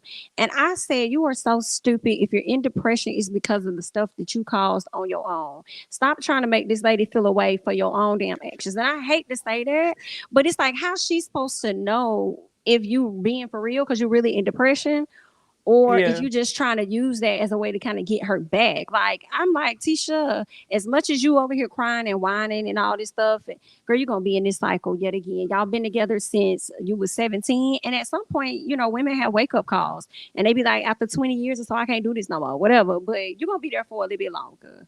Yeah, she Okay, need to check to you get a ain't little got bit your bigger. Melody Hope yet. You know what I'm saying? You ain't got She your need the Melody Melody Hope Hope energy check yet. Yeah, she before ain't she got that leave. energy yet. Yeah, she ain't on that level. She ain't got there yet. But I guess it's coming. Get a few more seasons. They got renewed for season 2, so I was glad about that. I'm sorry, season 3. They got renewed for season 3. So, what do you ladies think about that counseling session? What advice y'all got from Miss Tisha? Girl, I can't give no advice to Letitia, but what I am gonna say is that I don't think Glenn will ever change. And I think you just gonna have to decide whether you're gonna be okay with who he is or you're gonna leave him and do better for yourself. I think he's a manipulator. I don't think he actually loves you. It's all about controlling you. I think that's why y'all been together so long. And I think y'all have been together so long, and that makes it hard for you to see life without him. But he's not healthy for you. Like, he stresses you out. He doesn't support you in doing what you're trying to do. And that's the biggest thing. I was watching Mind of Lilith, and she reminded me about that first season where he was bitching a fit when Letitia was trying to make phone calls that she didn't come and fix his food, and then he started vacuuming. It's like, so you can't fix your food, but you can vacuum. Like, you can vacuum to aggravate her, but you can't fix your own food. And to me, men don't change from those types of mindsets about a woman and what's for her. If she has something for her and that takes away from him being her main focus, he's going to try to tear it apart. He's going to try to fuck it up. And that's why, he does all of the shit that he does. And that's probably why it's been hard for her to do the things that she needs to do, because she has to be worrying about him. And if somebody's keeping you off kilter emotionally, it's hard for you to focus on your business. So I don't think he's good for her, but I don't think it matters what we say.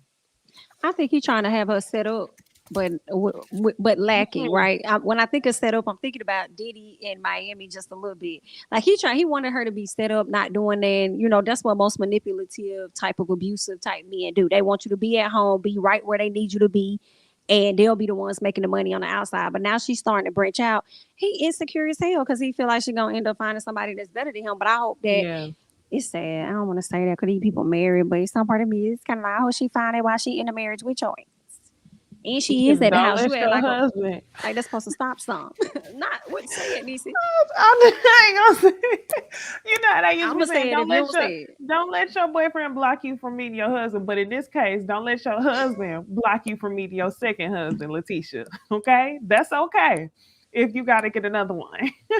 But I stopped listening whenever Letitia keeps trying to dress things up and like, oh, I'm the new elevated Letitia, and he's not used to me. And I feel like that's her way of trying to, I guess, I don't know, what's the word I'm looking for? Deflect. She's trying to deflect from the issue that's really at hand, which is that Glenn keeps cheating on you. It has nothing to do with you elevating. You elevating, like, you only keep talking about that because that makes you feel good. Talk about the shit that he's doing, though, that you're willing to put up with. Like, how are you elevated if you still allowing this man to do the same shit he did to you when you were 17? So that's why I just stopped listening during that scene. Wow. Well, we hate it for you, Tisha. Continue to work on your enterprises. And we wish the best of luck to everybody. I mean, that was really it. What you say, Bondy? Whatever they are, those Right, enterprises. whatever they are. The reunion will be coming on this week. So good luck to the ladies. That's really all I wanted to talk about on Bell Collective. Anything y'all wanted to talk about? I don't really want to talk about Treese now. I might say, you don't want to talk about Cliff? Nowhere. I mean, we can. Okay. I ain't feel like the story was going nowhere. She not pregnant. That's a good thing for her. She didn't want to be pregnant, so that worked out. I know, but I think she need to leave him too. I'm sorry. These old niggas, him telling you that he'll be a better baby daddy to the baby than he will be a husband to you, leave him alone. Yeah, that was the part for But me did he too. need to tell her that for her to know that? Because don't he already got other kids? So that just makes me wonder Yeah, what is his dynamic with those children. I And feel that's what I So like she, said. I feel like he probably wasn't there that much for them neither. I'm gonna mean, Nope. look, he probably financially provided for them. If they need their daddy, they know they can go around there and get him. But that don't mean he was there on a daily basis, especially if he running mm, behind people that's they fucking age. Yeah, mm, and Latrice, she's scared to have. See, what a lot of people don't. This is what I'm starting to realize. A lot of people get into this like fuck them kids mentality, like you want to mm, be a hot girl forever. But I mm, feel like whenever you get into the right situation where you like have the right partner, the right life and everything, then you would want those things.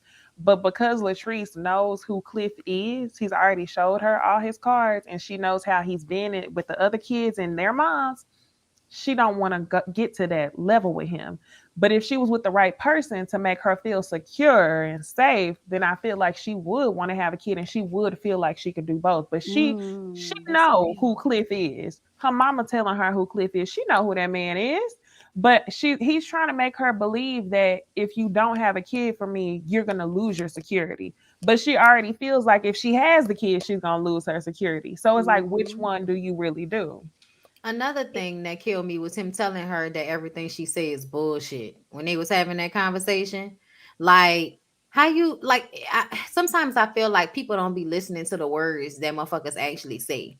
Because if you was listening to the words that Cliff said, he basically told her she always running and she communicate very well. She very good with convincing.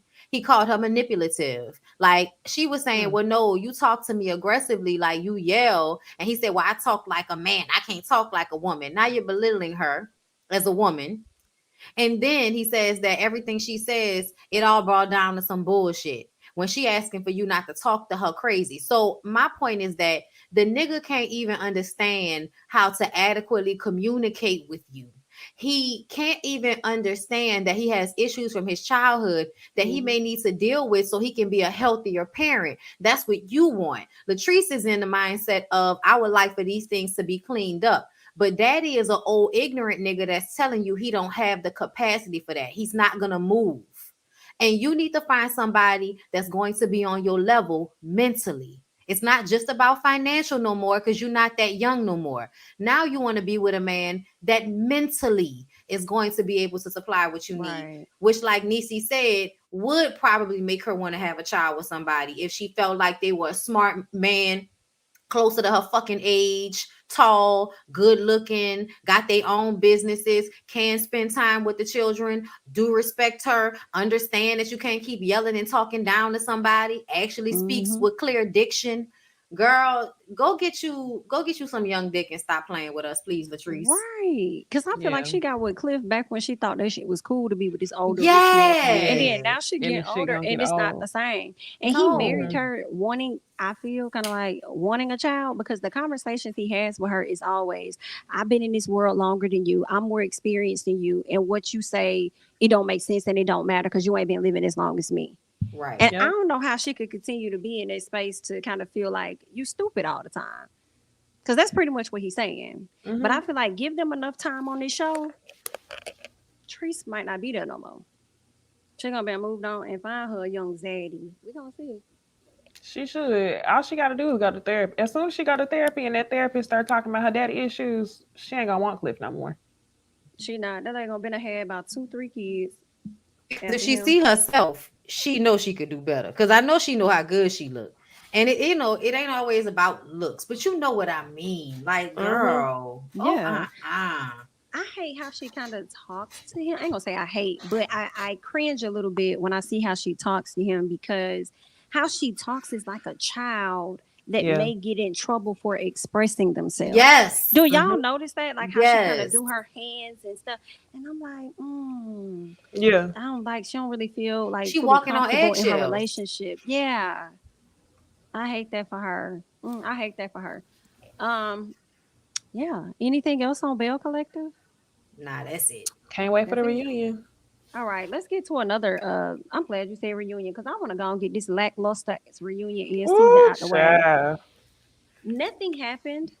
Nothing happened unless it's something that y'all can recall. The guys came out, and what I did not care for with this reunion was the different types of apologies that was getting thrown out before we could really address stuff. It was really like, like it was just automatically, Couldn't talk about I'm nothing. sorry. Yeah, I'm sorry. Like Mhm. with the Marlo calling out Todd, saying whatever stuff about him when Todd was getting ready to address it. Marlo did so much fucking apologizing this whole Yep. reunion. So by the time we got to part 3, it was like, girl, just shut up. Like just be quiet. We already know you fake. You're gonna say one thing and you're gonna do another because that's just how you is. You got Sonya husband sitting up there. As soon when he talk about the situation, Kenya immediately, and I want to let you know I apologize about that. I don't think that you're a monster. You're gonna attack me. Like all of these apologies. I was just like, girl, why did y'all do this to us? And Even it makes me Sonya wonder apologizing how. to Kenya. Yeah. Where it was like, oh no, I don't think Exactly. you used. It was like, oh, and then even further, Marlo apologizing to Candy for saying that she was fucked out. Yes. That I waited all season for Sheree and Marlo to be held accountable for that conversation where they talked about her like a dog, and nothing. Nothing. And that's what this reunion gave. Nothing. Outside of that, it annoyed me that they said that Drew turned around and told Sonya, you gonna stop calling me a fucking liar, like straight to her face.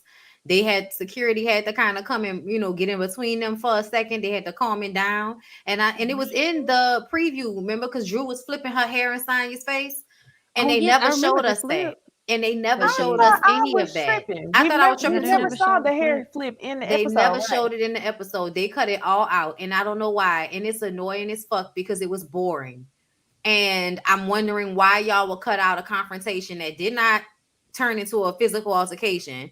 It could have got close, but so what? Y'all have shown worse shit. So it's annoying to me that this reunion actually had something that could have been talked about, and nobody talked about it. They didn't show it, and if it wasn't for Candy saying it on Speak On It, we would have never found out about it. So the reunion was whack and lackluster, and I don't understand why. And I'm so disappointed because the set was beautiful. I thought that was a really nice set for them to have that water and stuff. And I'm just like, how y'all come with this really good set and then y'all got this really dry ass reunion? The best part was Ralph. And the best part was Oh, Ralph and then to me. him and all this apologizing. He did too. When he gonna be a mess come next season. It was funny to me that whenever Andy asked him, "Did you fire the assistant?" Drew turned around and looked at Ralph as if she didn't know if he fired the assistant or not. That was funny as hell. He had all the right answers to everything. And then also, I died laughing when he was like, there's 3 reasons why a kid should be adopted. Either the dad is deceased, the father doesn't want to be in his life, or he didn't know what the third answer was. And that to me told me everything I needed to know. It wasn't that Josiah's dad didn't want you to adopt him. It wasn't that you wanted to wait until Josiah could tell you that. You have other reasons that you just haven't talked about, and Drew doesn't want to pry. So y'all not gonna play in our faces like y'all's communication is just top tier. It's just a simple fact that Drew's not asking the questions that she actually want answers to. She don't want the answers to be real. She don't. I'm about to say she just wants to go along to get along. I think she feels lucky to have him. And because of that, she gonna even the way he was apologizing to her, I was just kind of like, it's very manipulative. It doesn't feel true. Like for me, sometimes I feel like when men show you a certain thing, that's really who they are. Every other time when they not being that guy, that's them manipulating you. When they do certain things like that, watching you shit, they're up and leaving for days without telling you, talking to you crazy in front of people, gaslighting you, all that shit, like that's emotional abuse to me. And to me, Drew even fights like somebody who is emotionally abused. Like the way she argues with the other girls and all of that, like it's almost like I have to focus on something else besides the issue arguing, which is so weird. Like every time her and somebody would get into it, she says some shit that's very common sense, like, but it has nothing to do with the issue. Like with the Sonya thing. Oh, well, you have to have the baby for him. You're the woman. Who else is going to have the baby if not you? Like, girl, that's not the fucking point. Like, that's not the point. So for me, I just kind of feel like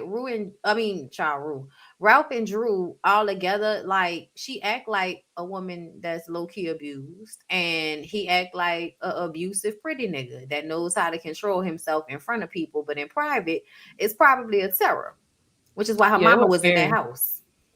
Seeing him at that reunion was scary. The way he answered all those questions was scary to He was me. on Sheree's ass. Do you hear me? Mm. Even Sheree, that's the other apology, Jamie. Sheree apologized to Ralph for calling him gay Oh, and did oh not even really yeah. stand. She didn't stand on it. She didn't really admit to it, but she still apologized. Like, oh well, I don't know that about you. Well, girl, you used it. You weaponized it. But Hmm. yeah, nah. The whole thing was boring Boring, Boring. boring, Like I think boring. this could have been like one of the worst, one of the Yeah, worst ones that they've had. Like, whoa. ever. Mm, Take it back. sad. Return to sender. Please return. I don't know Ever. what they could do better next season. They are saying some. They may get some new people, but I don't know. I don't know what they can get better. I don't know if it was the storylines or if it's the cast that just doesn't necessarily flow. I don't know. It's the Terrible. fact. Mm, I think it's the fact that one of the things I noticed is before the season started, they kept saying that they had a sisterhood and that they still talk after the show ended. That's Mm-hmm. what fucked it up. Because you could tell it was so much that had probably happened and interactions that happened once the show stopped filming that whenever they came to the reunion, nobody wanted that smoke. But to the viewers, it's like, okay, but this is a whole different taste from where y'all left off before the reunion. So I felt like it was doing a disservice for all y'all. Not, it was a disservice, okay? I'm a messy bitch. I want to see y'all argue. I just have to say that. I don't want to see the gaps in time and be like, okay, so what did we miss? And that's all we got the entire time. Another thing, Saya, I'm getting tired of you saying that Cynthia Bailey is your damn blueprint. You and Cynthia Bailey are not the same. Nothing about y'all is the same besides the fact that Cynthia could move throughout the group easily. You're thirsty. mm, That's the difference. Cynthia was never thirsty. The only time she was thirsty was that friend contract. And that's just Yeah. not the same. Yes. mm. You're not the same. Like, be your Exactly. own person. Be your own person. You're not the same. Be your So own kind of hopefully next housewife. season, yeah, be your own kind of housewife. Hopefully the next season is good, but I mean, I enjoyed the season. It's just the reunion was like y'all dead Not ass catching. wrong for making They it better three not pull this with parts. Potomac. They did that some of that last season where they didn't show some stuff from the reunion. Y'all better not pull that with Potomac. Okay? Because if we see it, Mm, we want to talk about it. All right, Mm. guys, we'll go ahead and move on to our final TV show tonight, which is Love and Marriage Huntsville. Did y'all enjoy this episode? Have y'all enjoyed the past three episodes? No? only the first, only the second one, because I really loved Lewis and Tiffany, and them getting put out on Front Street. I loved it. But other than that, it's not really giving yet. It's not giving yet. Not giving it. Okay, maybe The that's a new oven's still recipe. on Not giving it. 275. We waiting on it to get to 350. Yeah, Okay. basically. It's Okay, cool, boom. but it ain't there yet. Yeah. Mm-hmm. Okay, boom. Gotcha. Okay, so um, Destiny got a boo. So first of all, Tisha talks about the couples trip, and Destiny says she would like to have been invited on this couples trip, right? But she don't want nobody to meet her NIGGA. Make it make sense. You're How not a is that couple. like? You're not a couple. You're She not a was couple. just she was just Just looking for an talking. opportunity. Thank you. Yeah, she was just talking. She was just looking for an opportunity to say she had a man. That was it. I, Because yes, I agree. I she knew agree. it wasn't making sense. She say a She knew lot of that. shit that don't make sense. Destiny, you make my nerves bad sometimes, girl. I wish you She wasn't like definitely. this. Mm. Well, she got a boo child. We'll learn more. Well, I will say this. She did give us a little bit more about this guy than what we were expecting. Hmm. Letting us know he from St. Louis. Now, girl, ooh, this right here. Listen, he from St. Louis. They've been knowing each other for 13 years and they both have been divorced. So Mm-hmm. was I the only person, girl? Let me call her for this. That Was was I the thinking she only may have been person? cheating with him. No. Not necessarily cheating, because Destiny said they had breaks. That's what she Same said on the difference. reunion. You was So I'm married. like, y'all known each other 13 years. Could he have been one of the people? Just Oh, wondering. Since you he said starting to I be ain't a little letting you open go with the this time. people. We don't know if Mm. it's true, but the way you told the story, the way you like the high stuff, the way you like the not tell the truth all the time, you be lying a little bit sometimes, Destiny. So You be lying a little bit. you be lying a little bit, not about Not a lot everything, of but you bit, be but a little lying a bit. little bit. You be lying a Little little bit. bit, girl. Like even this episode, the way she said, Mel through that girl, I was just like, Mel be lying, Destiny. Okay. Girl, girl. Right. So listen about that. So Kimmy had the conversation with Mel. Do y'all feel like Kimmy was doing the same thing that Mel was doing with Kiki supposedly? Remember, she felt the way about the conversation they was having, but then you running back, Kiki telling Tisha business while Tisha not there, but you turning around telling the girls Mel business when she ain't there. Is there any Hmm. parallel there? I saw her Slightly. in more of a Destiny role. You know Hmm. how Destiny only served as a facilitator throughout throughout her time on the show. Yeah. I felt like that's what Kimmy was doing, only because Destiny can't facilitate no more. She can't carry the messages, so that's the way I seen it. I thought it was kind of messy, but I mean, the T had to get back somehow. So Yeah, I mean, we Mm. understand on reality shows they're gonna be bone carriers. You don't take the shit that personal. It's the energy behind the bone carrying. For instance, I hmm never liked Sheree because I feel like Sheree don't give a fuck about nobody but herself. Like me personally, like the Mhm. entire time I've watched Sheree on TV, y'all, I've I'm never really so liked sorry. her. Go We ahead. didn't talk about this on Real Housewives of Atlanta. But Mhm. when I watched Funky Dineva review, he mentioned that Sheree had her kid in middle school and that she don't have a high school diploma. Did y'all know that? Who? Sheree. I heard that too. I did not. I I He heard never that said too. heard. that in his So is review that that Bob's her daughter, child? No, no, her oldest is not Bob. I think the last two are. But the fucked up part about it is you've been on TV all them years and we never knew that.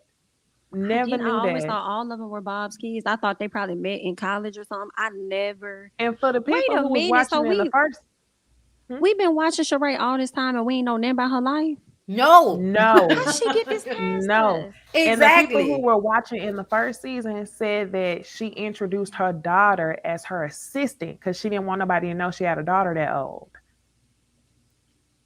Girl, I'm gonna have to go back. I'm gonna Yes. have to go back and see this. Yes. But she loved Yeah. throwing them children out there when she won't come up for an excuse for why she ain't did shit with her life in the past 14 years. My children, being there for my children. I was like, what? But But I'm sorry, Bondy. no, I yeah, the just point. The point is that ain't no wrong with the bone carrying. It's the energy behind it. The difference between Kimmy and Destiny. When Kimmy told a story, it felt like I don't even really want to talk about this, but production told me I need to bring this up, so I'm about to tell y'all. Boom. hmm When Destiny did it, it was like I want Martell to be upset with Mel because I'm upset with Mel. That was my And then next when he question. didn't take yeah. the bait, it seemed like she was upset about it. And I feel like, why are you She that was. bothered? Yeah. Like, I I agree love one that thousand. Martell didn't take it. me I too. love I that was too. very excited because I'm like, okay, cool. Y'all are not going to be manipulated by outside forces. If y'all fall out, it's gonna be because of y'all fell out with each other because of something. But Mm-hmm. don't allow Destiny to go back and forth. It hit me the wrong way when she served him the tea and then he didn't react. And then she said, well, your ex-wife said, and you had to say your ex-wife because you thought that that phrase was going to be triggering to him. Oh, Everything about her, down to the word choice that she decides to make when she says things to me, is calculated, and to me it's just nasty. You didn't have, that's his ex-wife, we know that. Mel, that's what you could have said. and now Mm. when we saw that preview with Melnika had a lot of animosity. So, and I've been telling y'all from the beginning, it felt like how can Martell afford your services when he ain't have no money? I Mm. feel like you Same been get time. yeah, I feel like just like Mel said, you've been getting that shit, that shit slid to you. And I think you blew up the spot when they was getting married because you found out he was trying to fuck with somebody else outside of you. other than you. Yep. Exactly. And so you And I you can want to thought see he blow was it that. gonna up. be. Yep. You thought Exactly. he was Yeah. girlfriend number two, Girl, not she it meet was her. no 3 and 4 She and meet her. She Taisha. You that girl. Yeah, I definitely could see that in the past. For now, I feel like she used it as an opportunity to leverage herself to get on the show. So I don't know if it's that they really smashing. That could be anything's a possibility. But I feel like that was more of her motive than anything was to try to, gain access to a bit of his success. From what I'm thinking. As far as Destiny going to Martell, it definitely was giving I'm upset and still mad at Melody for how our friendship ended. So I'm gonna go tell her baby daddy something in hopes that he'll be upset and I can actually entertain the conversation of dragging her or whatever. Because let me tell you what y'all not gonna do. Y'all not gonna make me believe that Tisha and Destiny do not sit up and have not sat up and talked about Mel for hours. I truly oh believe yeah. that. During Yeah. the first reunion, Kimmy even said that they talked about Mel, and then Tisha sat up there and lied and said no. But then Kimmy had to bust your bubble.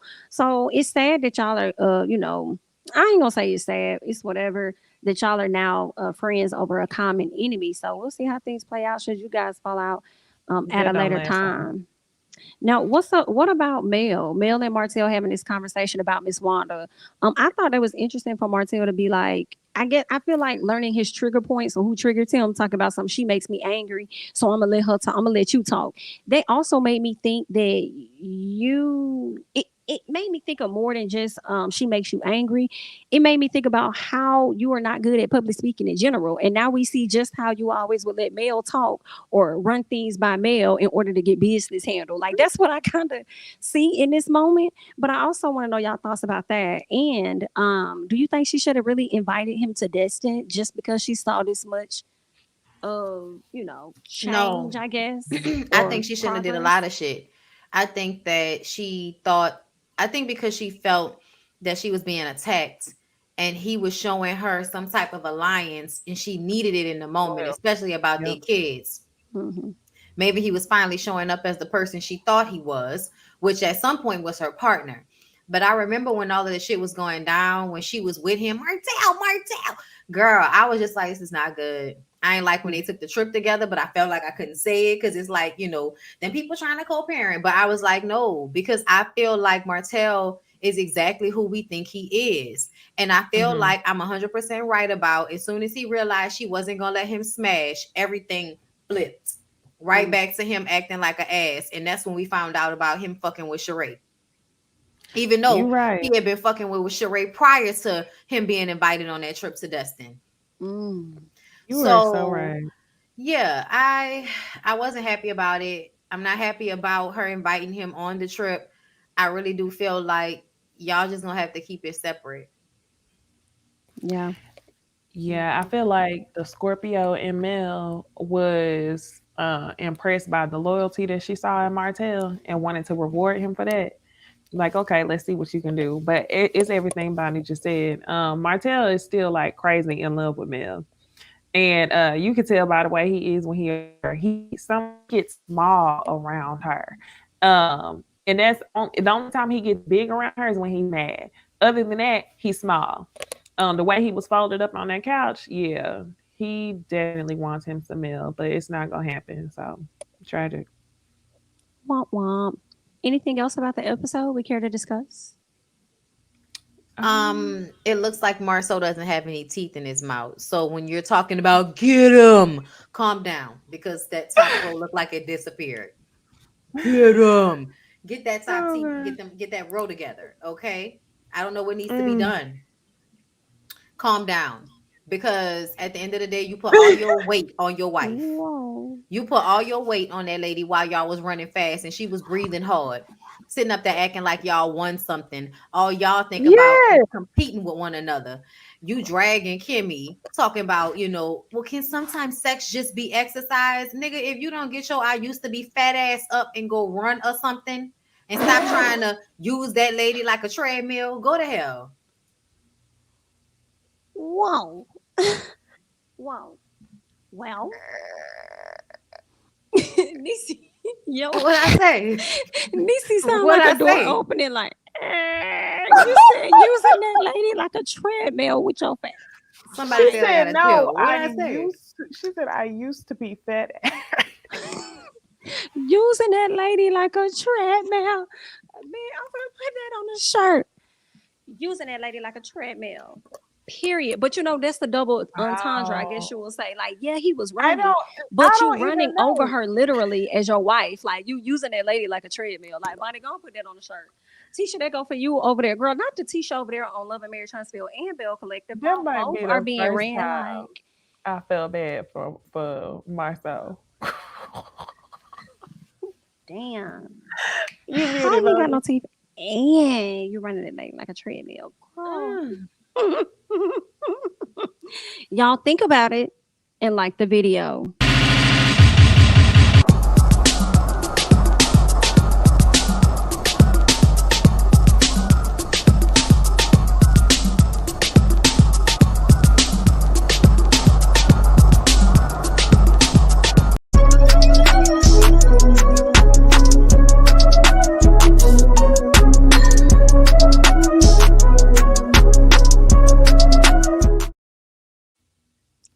And we back because we got to get into some things. Y'all already know what's going on over here, girl. It is the gossip chat. Okay. Not We the have nose jobs making them look like cousins or something. not, no, I don't even see it. Look at Akbar nose. It's the more rounder Yeah, the nose is a little bit different, but everybody in surgery Hollywood, out. yeah.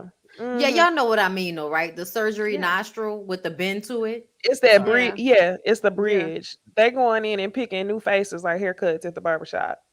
1,000. 1,000.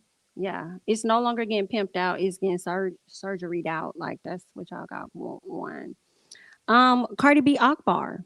They got into a very interesting sparring match over on the Twitter this week. And I am not going to lie, there were things that definitely made me laugh and cackle. I know a lot of people wondering what happened. All right. Cardi B felt as though Akbar, from my understanding, was subbing her quite a lot ever since she did this Queen mix with Nicki Minaj. Okay.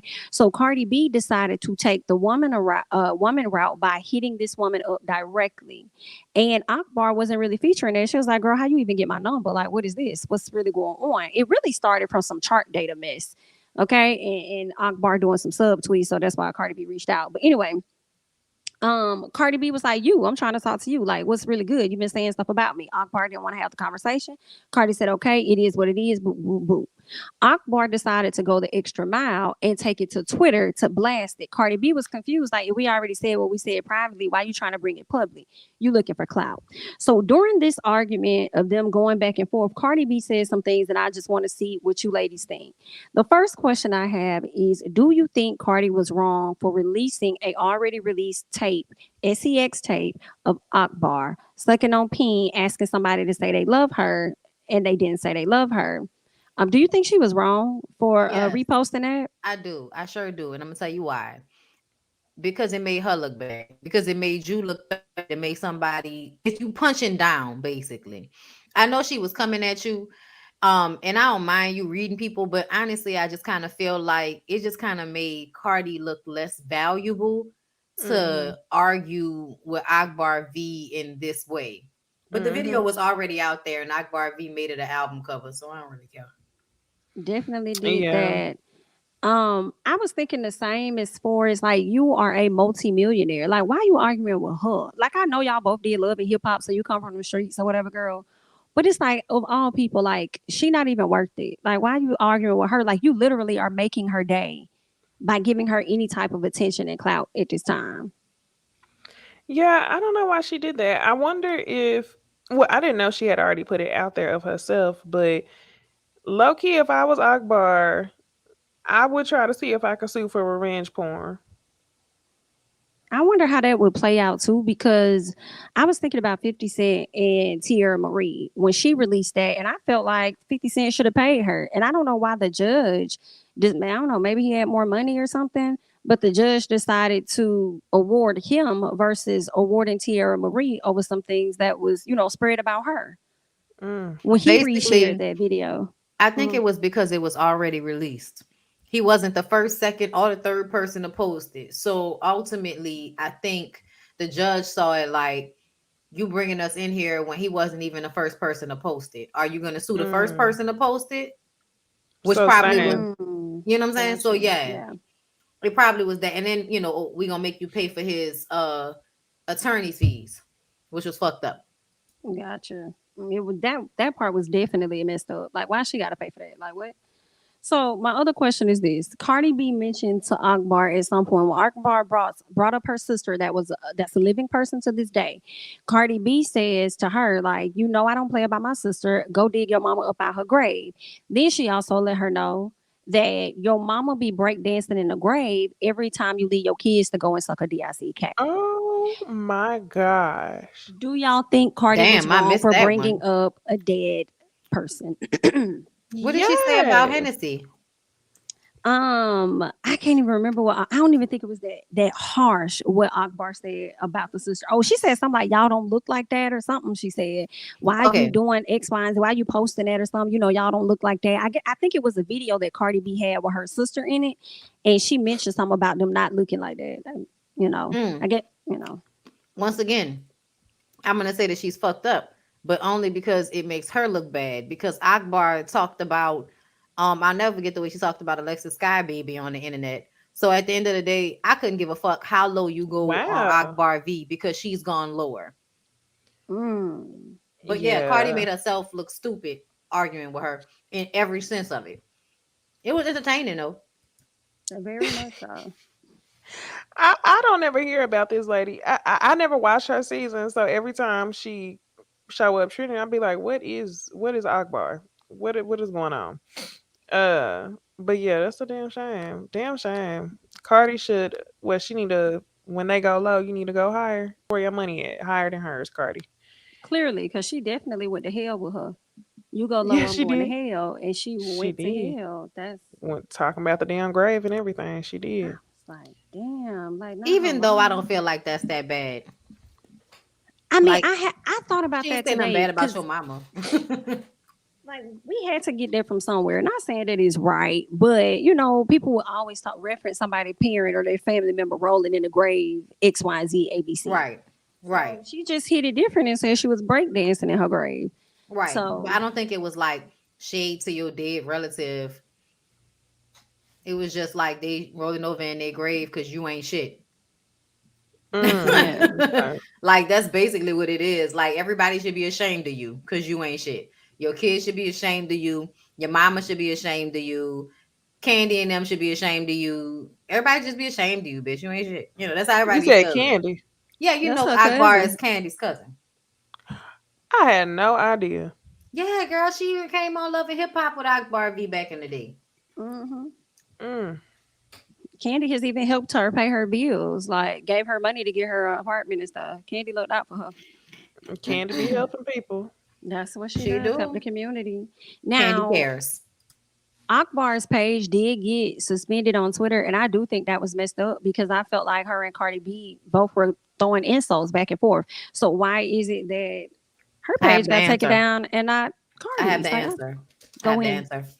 So basically they said Barty Gang went and found old offensive tweets that Akbar had and Mm-hmm. they reported those tweets and that's what got her page suspended. It was tweets that she already had up there that they went and found. Whoa. So again, like Akbar, this was probably still your fault. M. Damn. Barry saying now, as we transition over, okay, to something else, still dealing with this drama here, okay. So with this Cardi B and Akbar situation, they were going back and forth. Nicki Minaj subtly chimes into the conversation and she says something like, one, she says, the first thing she said, I'm trying to remember what Nikki said. Oh, she said, you still ugly. She said, you still ugly. That was one thing. Another thing she did was post a emoji of a person writing, meaning write a rap because Akbar says to Cardi, I'm going to do something that you never do, which is write a rap. So Cardi said, okay, I'm going to do something you never do, which is pick your kids up from school or whatever, or pick my kids up from school. So after that, That was funny to me. It was hilarious. And then Akbar V started talking about Offset and how Lil Baby had him scared or whatever. So Nicki Minaj posted Lil Baby and then put heart emojis, right? So it's clear it's day that Nicki was subtly, subliminally adding herself in on the beat. So what Kyle here did over there on the Neighborhood Talk, the Smart. CEO, he reposted it. I mean, he gonna get hits. He gonna get his coin, whatever. He reposted some tweets, and I don't think he really said a lot under the comment. I think he just said Nicki Minaj with some tweets or whatever. So it looks like she was jumping into the mix with the ladies, and so Nicki Minaj went flat off on him, called him out, talked about how she's helped him and stuff, how she's looked out for him when he got fired, and how he caping for people that he got fired for, and just doing all this big talk, And it really was given to me, you did all of this to later on throw it up in his face, but it really was given, you did all of this to have some type of alliance or have somebody that was going to only post positive things about you. Because let's be honest, watching the Neighborhood Talk, you're talking about an overall stand of Nikki could fart and they'll post the mist on the page and be like, look at the air. Bitch, you This is not is lying. this You is is not the cloud of lying. smoke that just came out of Nikki's ass. She Like, always this breaking is some record. yes. Every time you turn around, Nicki Minaj breaks record. Nicki Minaj breaks record. I be like, bitch, how many times y'all gonna tell us she broke this record? all the prayer a Yeah, lot that for is the true. time. So he was Mhm. extremely biased when it came to her. He even put a post out and admitted that he was doing the same thing over on the Shade Room and pretty much got in trouble for posting her so much. So my question to you ladies is, do you feel like Nikki was wrong for or do you think he was wrong for insinuating that Nikki had anything to do with this argument, trying to add herself into the argument? Or do you think Nikki was in the wrong for adding herself into the conversation in the comments, therefore deflecting from the truth? I think Nicki and Cardi need to stop subtweeting and at each other or go in the studio and rap this shit out over a record and then say each other names and then throw up personals and shit like real rappers. But y'all giving whack shit right now. And as far as I'm concerned, we all know that Nicki has had blogs in her pockets for years. We all know that. We remember what happened with T.S. Madison and Kaya, Tasha Yep. K. Like Yep. the Shade Mhm. Room And the young girl. woman with Karen Civil. Didn't somebody get Yes, she got somebody else fired. Yes. So Nikki always does this. So this is not surprising to me. I feel like, girl, go to hell. Eventually, them people get tired of that shit. They're not about to keep posting what you want them to post forever. Like, it's just not gonna be like that. At some point, people gonna want to post whatever the fuck they want to post. And if you being messy and they a blog site, they gonna post that you being messy. Like, I don't Right. know why you even get mad about it at this point. Like, why you even get mad? I just feel like her inflated sense of self makes her feel like she can gangster everybody about everything. Yes, And it's gangster like, everybody. girl, like give it a fucking rest. Yeah, I think it's crazy for celebrities to believe that they can write the narrative for what they can be talked, like how you're talked about. um I feel like it's two very well-known things that's going on with these blogs. Either one, you're popular enough for the blogs to post stuff about you, or two, you're under contract with them, like a lot of these influencers and rappers girlfriends. And I don't understand why you would ever trip about the blogs posting about stuff that you're doing on the internet actively. right. Right. That reminds me, did y'all see that new show that's about to come out on BET Plus with Jada Waiter and Ari Fletcher and Tay Yeah, and I don't somebody remember the else? No, name, but yeah, I don't even they got a know. show coming out. That made Hmm. me because that made me think about when Ari Fletcher was like, everything I say make the blogs. I always go viral. And I be like, bitch, is it because you popping or because you paying? But Cause you she know, paying. Yes, exactly. I seen a video of them talking about Fletcher this week, and it was like how Ari Fletcher explains how she became one of the most paid influencers or whatever. And I just thought it was hilarious because I have never known anyone to call her an influencer at all. I just remember one day going to sleep and waking up, and then the blogs will post her. And that's what I'm talking about. Like, I can't wait for a couple years from now for somebody to come up with a YouTube documentary from who works Uh-huh. for these blog websites, and Mm-hmm. they share the come ups and the schemes and the contracts that these people are under. Because a lot of these people we would never even think twice about, but it happened in, like, I swear it was like 2015, 2016. All these people start going under contract with the Shade Room. which low key, I feel like that's why the Shade Room ain't really popping like that no more, because a lot of their business start going towards paid post. And when I say paid posts, I don't mean all the ones that just say hashtag ads. I mean the influencers that are paying them to be seen and the rappers that are paying them to be seen. And it's Zeus inauthentic. Network that's paying them to be seen. Oh, Yes. child, they definitely overpaying. Girl, Yep. when I tell you I'm so tired of seeing Zeus Network shows on my fucking timeline, before I saw them on my timeline, I felt like nobody gave a fuck about Natalie and any other them washed up fighting None. assholes. Nobody cares. None. And they constantly post the shit on the timeline like people care. And I'm honestly wondering, do we really care or do we just watch them fight on the timeline and then scroll past? And scroll past. Mhm. It's that part for me. Because And I'm scroll just saying, past. I have not went to pay Zeus. I mean, you know, I had them, but that last season of Jocelyn's Cabaret, I was like, I'm done. And so I Yeah. canceled the shit. And I'm not going back. I don't give a fuck what's going on What over they there. got. I Yeah. agree. That's what I did after Bad Boys LA. I was done. Like now they're trying to do some other type of show where it sounds like they trying to have some type of, I feel like a housewives thing. I saw them put an ad Yeah. out. I was like, ain't nobody. Y'all trying to do whatever y'all can to get the people to come back. And ain't nobody paying y'all no attention because we don't really care like that. Like we'll see everything online because that's where they're gonna put it anyway. Understand what But she said. She said that she wasn't an influencer, meaning that usually influencers was doing shit in order to become influencers. These Right. girlfriends of rappers that we don't really care or know about all that much, like really the girlfriends become more famous is because their relationships are being put on the Shade Room. They'll bring them up and we'll be like, who the fuck is that? Right. And the next thing you know, the blogs name them as influencers. It's not their Yes, actual influence. That's exactly. inauthentic. Exactly. Right. Like if I yep. paid the Shade Room, they would pay to say that I was an influencer. That's because they named me one. I didn't create that. You know what I'm Right. like? And I'm then like, you would then get the following byproducts of that.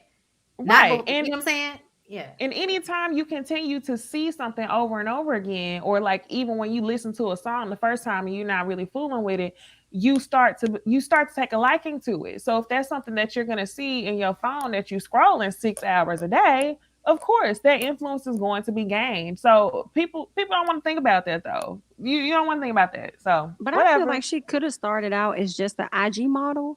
And then over time, she could have told them to start referencing her as an influencer to Mm, differentiate from the type of gigs or, advertisement placements, whatever it is to, get her money, make it a bit different. They may not pay an IG model as much because they say they're an IG model, but it may hit different when you add influencer because influencer is now being more well known and actually being considered a job. So Right. It's I'm the yeah. thinking she could have term. did that. It Yeah. Yeah. was Instagram model before, like the Miracle Watts girls and stuff like that. They was Yeah. Right. Instagram models, but nobody called them influencers because it's like, Right. what are you influencing?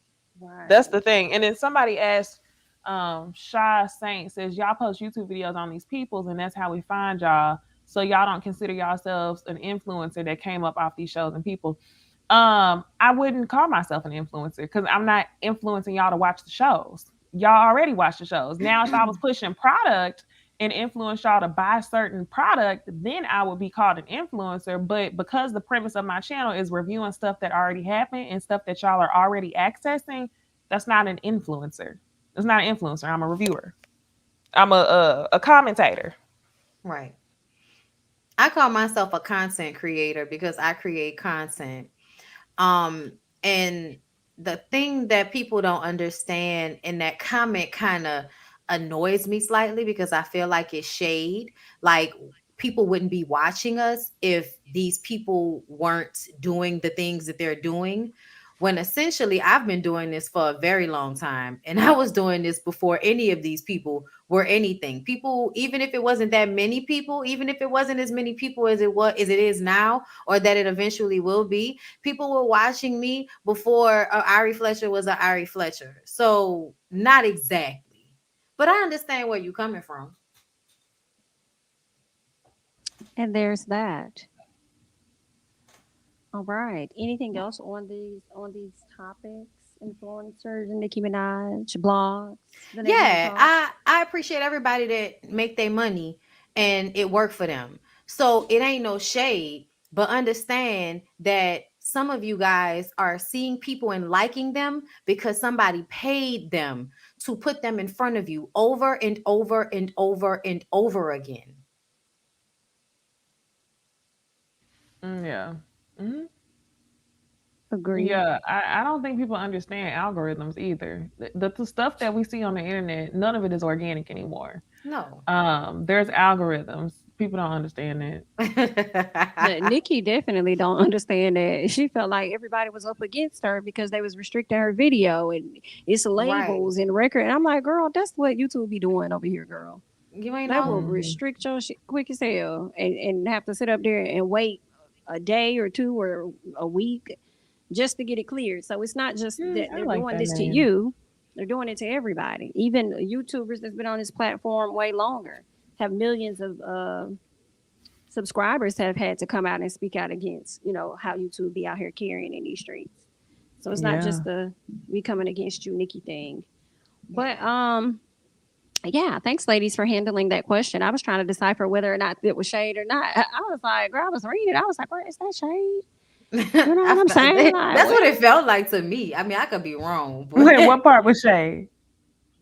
you know what I'm saying? listen, the part that basically was saying, well, y'all make money talking about these So people. y'all this don't think part. y'all come up off these shows and people? I feel Yeah. like Oh, it's a mutual thing, because what a lot of people don't know is sometimes these producers reach out to YouTubers to have them to even discuss the show. So I feel like it's a See, mutual that's another thing. part. In order to barter the views, the subscribers that you already have, they try to get that too, to get people to buy into their show as well. So I feel like if that's the case, then it's like a mutual thing. They come up off of the YouTubers and their subscribers, and vice versa, if that's what you want to say.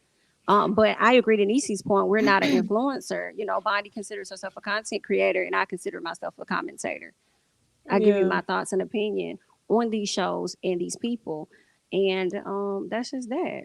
They enjoy it. Yeah, people start misconstruing what the word influencer actually means.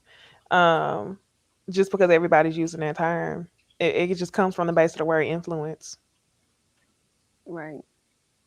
Well, that's that on that, guys. Let's go ahead and move on real quick to our final topic of the night. We want to talk about Miss DaniLeigh and Miss B Simone. For those of you guys that do not know, Hollywood Unlocked dropped this story of DaniLeigh asking. First of all, B Simone works with Wildin' Out. Okay, she's on a majority of the episodes. Okay, DaniLeigh got a chance to appear on the show like a week ago, and she actually requested that B Simone not be a part of the show. All right. Now, this information came out by way of Hollywood Unlocked, and I figure it came directly from Jason, considering the fact that he's on a ton of shows with Wildin' Out as well, and probably was there that day that everything happened. So, but I think eventually after this story dropped, right? The next day we see B Simone do a news story. I'm sorry, not a news story. She goes on Tamron Hall talk show, and she actually addresses this situation with DaniLeigh. DaniLeigh went to the producers and requested, or as some people would say, demanded that B Simone not be a part of the set that she's going to be a part. I don't want her coming out with me. Okay. And so the producers ended up snatching, B Simone off of that particular show to accommodate Danny. Now, B Simone did go on to Tamron Hall to talk about it, and a lot of people felt like it was super quick. I'm wondering, like, yeah, I mean, maybe that was her plan, but I'm also wondering if it could have been because she knows Jason, he could have told her, I'm going to drop this story. So because she knew it was going to hit the blogs, and she already was on the Tamron Hall show to promote her new show that's coming out on Bounce TV, she probably felt like she was going to have to address it anyway. So she just addressed it there. But she also could have turned it down and said, I don't want to discuss that. I don't want to talk about that. But she could have been like, no, I'm open. I'll talk about it. I don't know. But when B Simone came out and did that video, Miss DaniLeigh ended up coming to the front, honey, and she had some things that she wanted to get off her chest because she didn't like that B Simone did that. Shout out to Scotty. Thank you so much for the super chat, Scotty. We appreciate you, honey. Thank you. All right, let's go ahead and get into what Miss DaniLeigh had to say. So the situation, I just feel like, okay, from the jump, it was never a demand. I don't know why the blogs are seeding it out to put it out that I demanded B Simone not to be on Wildin' Out. Wasn't the case. Wildin' Out asked me. I love Wildin' Out shows. I always supported Nick. I've always supported the comedians on the show. So you know, me and B Simone are not cool. So my team asked if it's cool if she doesn't do the episode that I do, respectfully. It was never anything to be like, I'm a diva, I thought it'd be more mature to have us not sitting next to each other on a show, making it mad awkward and uncomfortable. You know, like I'm protecting my peace, I'm protecting my heart on the situation. It wasn't petty. She was actually there, so I'm sure she got paid. It wasn't to take away money from nobody's pocket. It was just, why would we say, I didn't know you wanted, like, I don't know. So, yeah. Recently, she just did a whole diss song about me. I didn't say nothing about it. I seen text messages between him and her. I didn't say nothing about it. And that's what it was. That's it. I'm handling the situation maturely because I feel like I'm not saying anything. I'm just doing me. And she on a TV interview talking about trying to make this a whole whatever. And it just is what it is. Like, I don't even want to talk about it. I feel like I'm working really, really hard right now. I'm on tour. I'm tired. I'm taking time away from my baby to like just kind of like just work and just do what I gotta do. And it's just like I feel like the devil just wants to follow me and just, I don't know, clown me. I don't know if it's real life, guys. Like, I know there's a lot of internet stuff, but you guys don't know it's real life. Real life stuff has happened. You guys don't know details. If I don't want to be around somebody, it ain't no diva thing. It's just, hey, is it cool if she's not on this episode? I don't think it was that deep. I'm sorry. Like, for real, I really wouldn't have did the episode if I would have known all of this would have came out of it. I'd rather have not done it. I just thought respectfully I would ask and see if that was cool. Bam, it's done. I'm never fighting over no community. I'm never fighting over nothing. Like, I'm past that. I'm over it. I understand. I'm not insecure. I'm not scared. I'm just not going to be around somebody that me and you don't clearly mess with each other. So I don't know. That's just, it ain't missing out on no money. She was there. I'm sure she got paid. If she didn't get paid, well, then I should pay her for that day, for her being there in her time. I don't got no more problems. I don't want to speak on the situation at all. I'm on tour. I'm working on new music. I just want to like focus on that. And who knows if this will get backlash, because it is what it is with me. I know everybody likes to come for me. It's all good. Like, but I'm really just focusing on myself right now. I'm on tour, and that's it. It ain't no demand. It ain't no nothing. It's just protecting my peace, protecting my energy. That's it. That's all I got to say. So. All right. Now, she also ended up posting this picture because, again, she ended up making a comment under this picture. Y'all heard her say that B. Simone actually ended up making a diss towards her. And B. Simone pretty much referenced that she was baby mama number 3. And then she also kind of said something in the song where he just a side dude. I guess he wanted to be more than that, but she too busy. She ain't got time. So then Danny Lay says, but I'm immature. I never said anything to this girl. And she really went to the studio to write this weak ass song. Okay. Now, Danny, I know a lot of people want to kind of feel bad for her. I can't say that I'm gonna be one of them people. I do think it's that she is at a place where she's one of the butt of the jokes around social media. I think she contributed to that, as well as her baby daddy, making her the butt of a joke.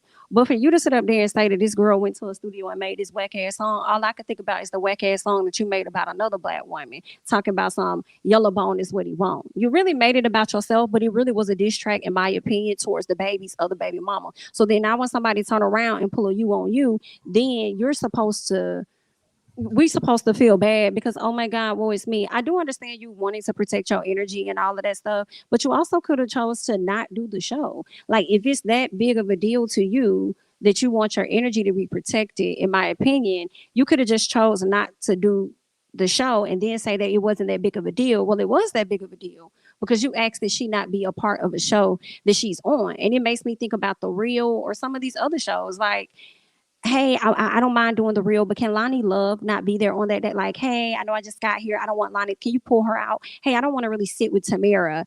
Like, and again, all she can do is ask, right? It's up to the production company to kind of make the decision. And they made the decision to accommodate their guests, and they chose to pull Miss B Simone out. I do think that was kind of messed up. But I kind of also understand it a little bit of them wanting to accommodate her. But as far as her getting on live trying to play like this victim, woe is me, woe is me, woe is me. Like, girl, you knew the type of baby daddy that you had in the beginning. You already knew that. Like, I mean, you feeling a way about that? I mean, I don't know, girl. But anyway, y'all go ahead and sound off playing. I was feeling I was one of those people that was feeling bad for her about 20 seconds into the video, but then she kept saying, "Oh, really, I'm on Lord, holds me. I don't know why everybody do that to me." And I was just like, "Damn, okay, we get it." But if you really felt that way and you felt that it was that necessary to protect your peace, you probably shouldn't have went on the show. And my question is, it sounds like now she's realizing she probably shouldn't have went on the show. But Danny, who you got around you? Because what we've known of her so far, and like you said, Jamie, she's been the butt of the joke, is that she's naive. Who do you got around you to help you make these decisions? So I hate it for you, but at the same time, it's just kind of like, what y'all expect? I think they both weak. I'm gonna just go ahead and keep it a buck. I think they both weak. I think B Simone is weak because you still posting a baby like he cool. You was texting a nigga. You whack as fuck for that. Like that alone. Like you really being thirsty for that man. You bucking this lady up, talking about how her, when that song came out, B Simone defended her, and then you made a diss track about her, and then you asked for this whack ass bitch to not be there when you could have showed up and wrote you a little 16 right quick and dissed the shit out of her or dissed the shit out of your ain't shit baby daddy. But what you do? Cry and shake. I just, girl, I guess. I feel like we got worse problems out here. So if you working, if both of y'all getting paychecks, then girl, y'all doing better than me. So whatever. Big B Simone being lame too. I thought, yeah. I was about to say they went without saying, but I mean, I guess it's kind of weird because we're talking about two people who are known to be relatively lame. So, yeah. like two, that makes it pretty tough. Whack, whack, whack. Whack, whack, whack, whack, whack, whack, whack. Whackity, whack, whack, whack. Yeah. Whack and whack number 2. My boyfriend. I didn't even know that she was still talking to the baby. That's the sad part. I didn't know she ever was talking to the baby. Girl, I didn't even know B Simone was talking to the nigga because the nigga never act like he knew her. And now No. And now y'all was texting each other?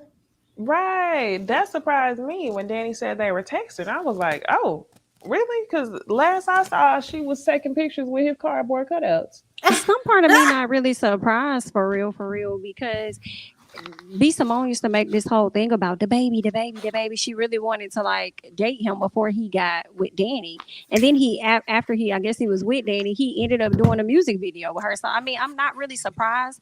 My thing is just that a lot of times when these niggas be on that fuck shit, a lot of women don't go at the NIGGAs. They turn around and they go at the other women. And this was giving me kind of that. Like, I don't know if y'all was ever like friends like that. You know what I'm saying? But it was giving, you should be mad at him. He the one that made you sit up here and look like a fool and all this other stuff more than anybody. But you wanting to have an issue with her versus checking your dude or whatever he was to you, because that little baby tell it y'all was never in a relationship. Y'all was just going steady. Oh no, he said y'all weren't going steady. Y'all was just smashing. Let him tell it. But either way, girl, it happened. It is what it is. Ain't nobody losing no coins and hopefully no sleep. So we wish y'all the best of luck. So good luck. And that's all that we got. Okay, that pretty much wraps up the show. Anything else on this subject, ladies? Perfect. Be sure to follow us on all social media platforms. Okay, you can find us on Twitter and Instagram at OohLadiesFirst. If you have any questions or anything, topics, whatever, send it to our email at OohLadiesFirstPanel@gmail.com. Feel free to follow us. Okay, Bondy Blue at Bondy Blue, Jami at Jami ThatsMe, and Necey at Necey Dixon on all social media platforms. Okay, please keep in mind coming up the next few days, honey. This is what the schedule is giving. Okay. Necey will be October 7th, Bondy October 14th, and Jami will be October 21st. Okay. So make sure you guys make a note of that or that other good jazz, honey, and like the We video might on your way sprinkle some out. interviews. Yeah, we might sprinkle a little bit. So be on the lookout at some point in October. Keep your eyes open. Okay. But until then, like the video and we'll catch you guys in the next one. Bye bye.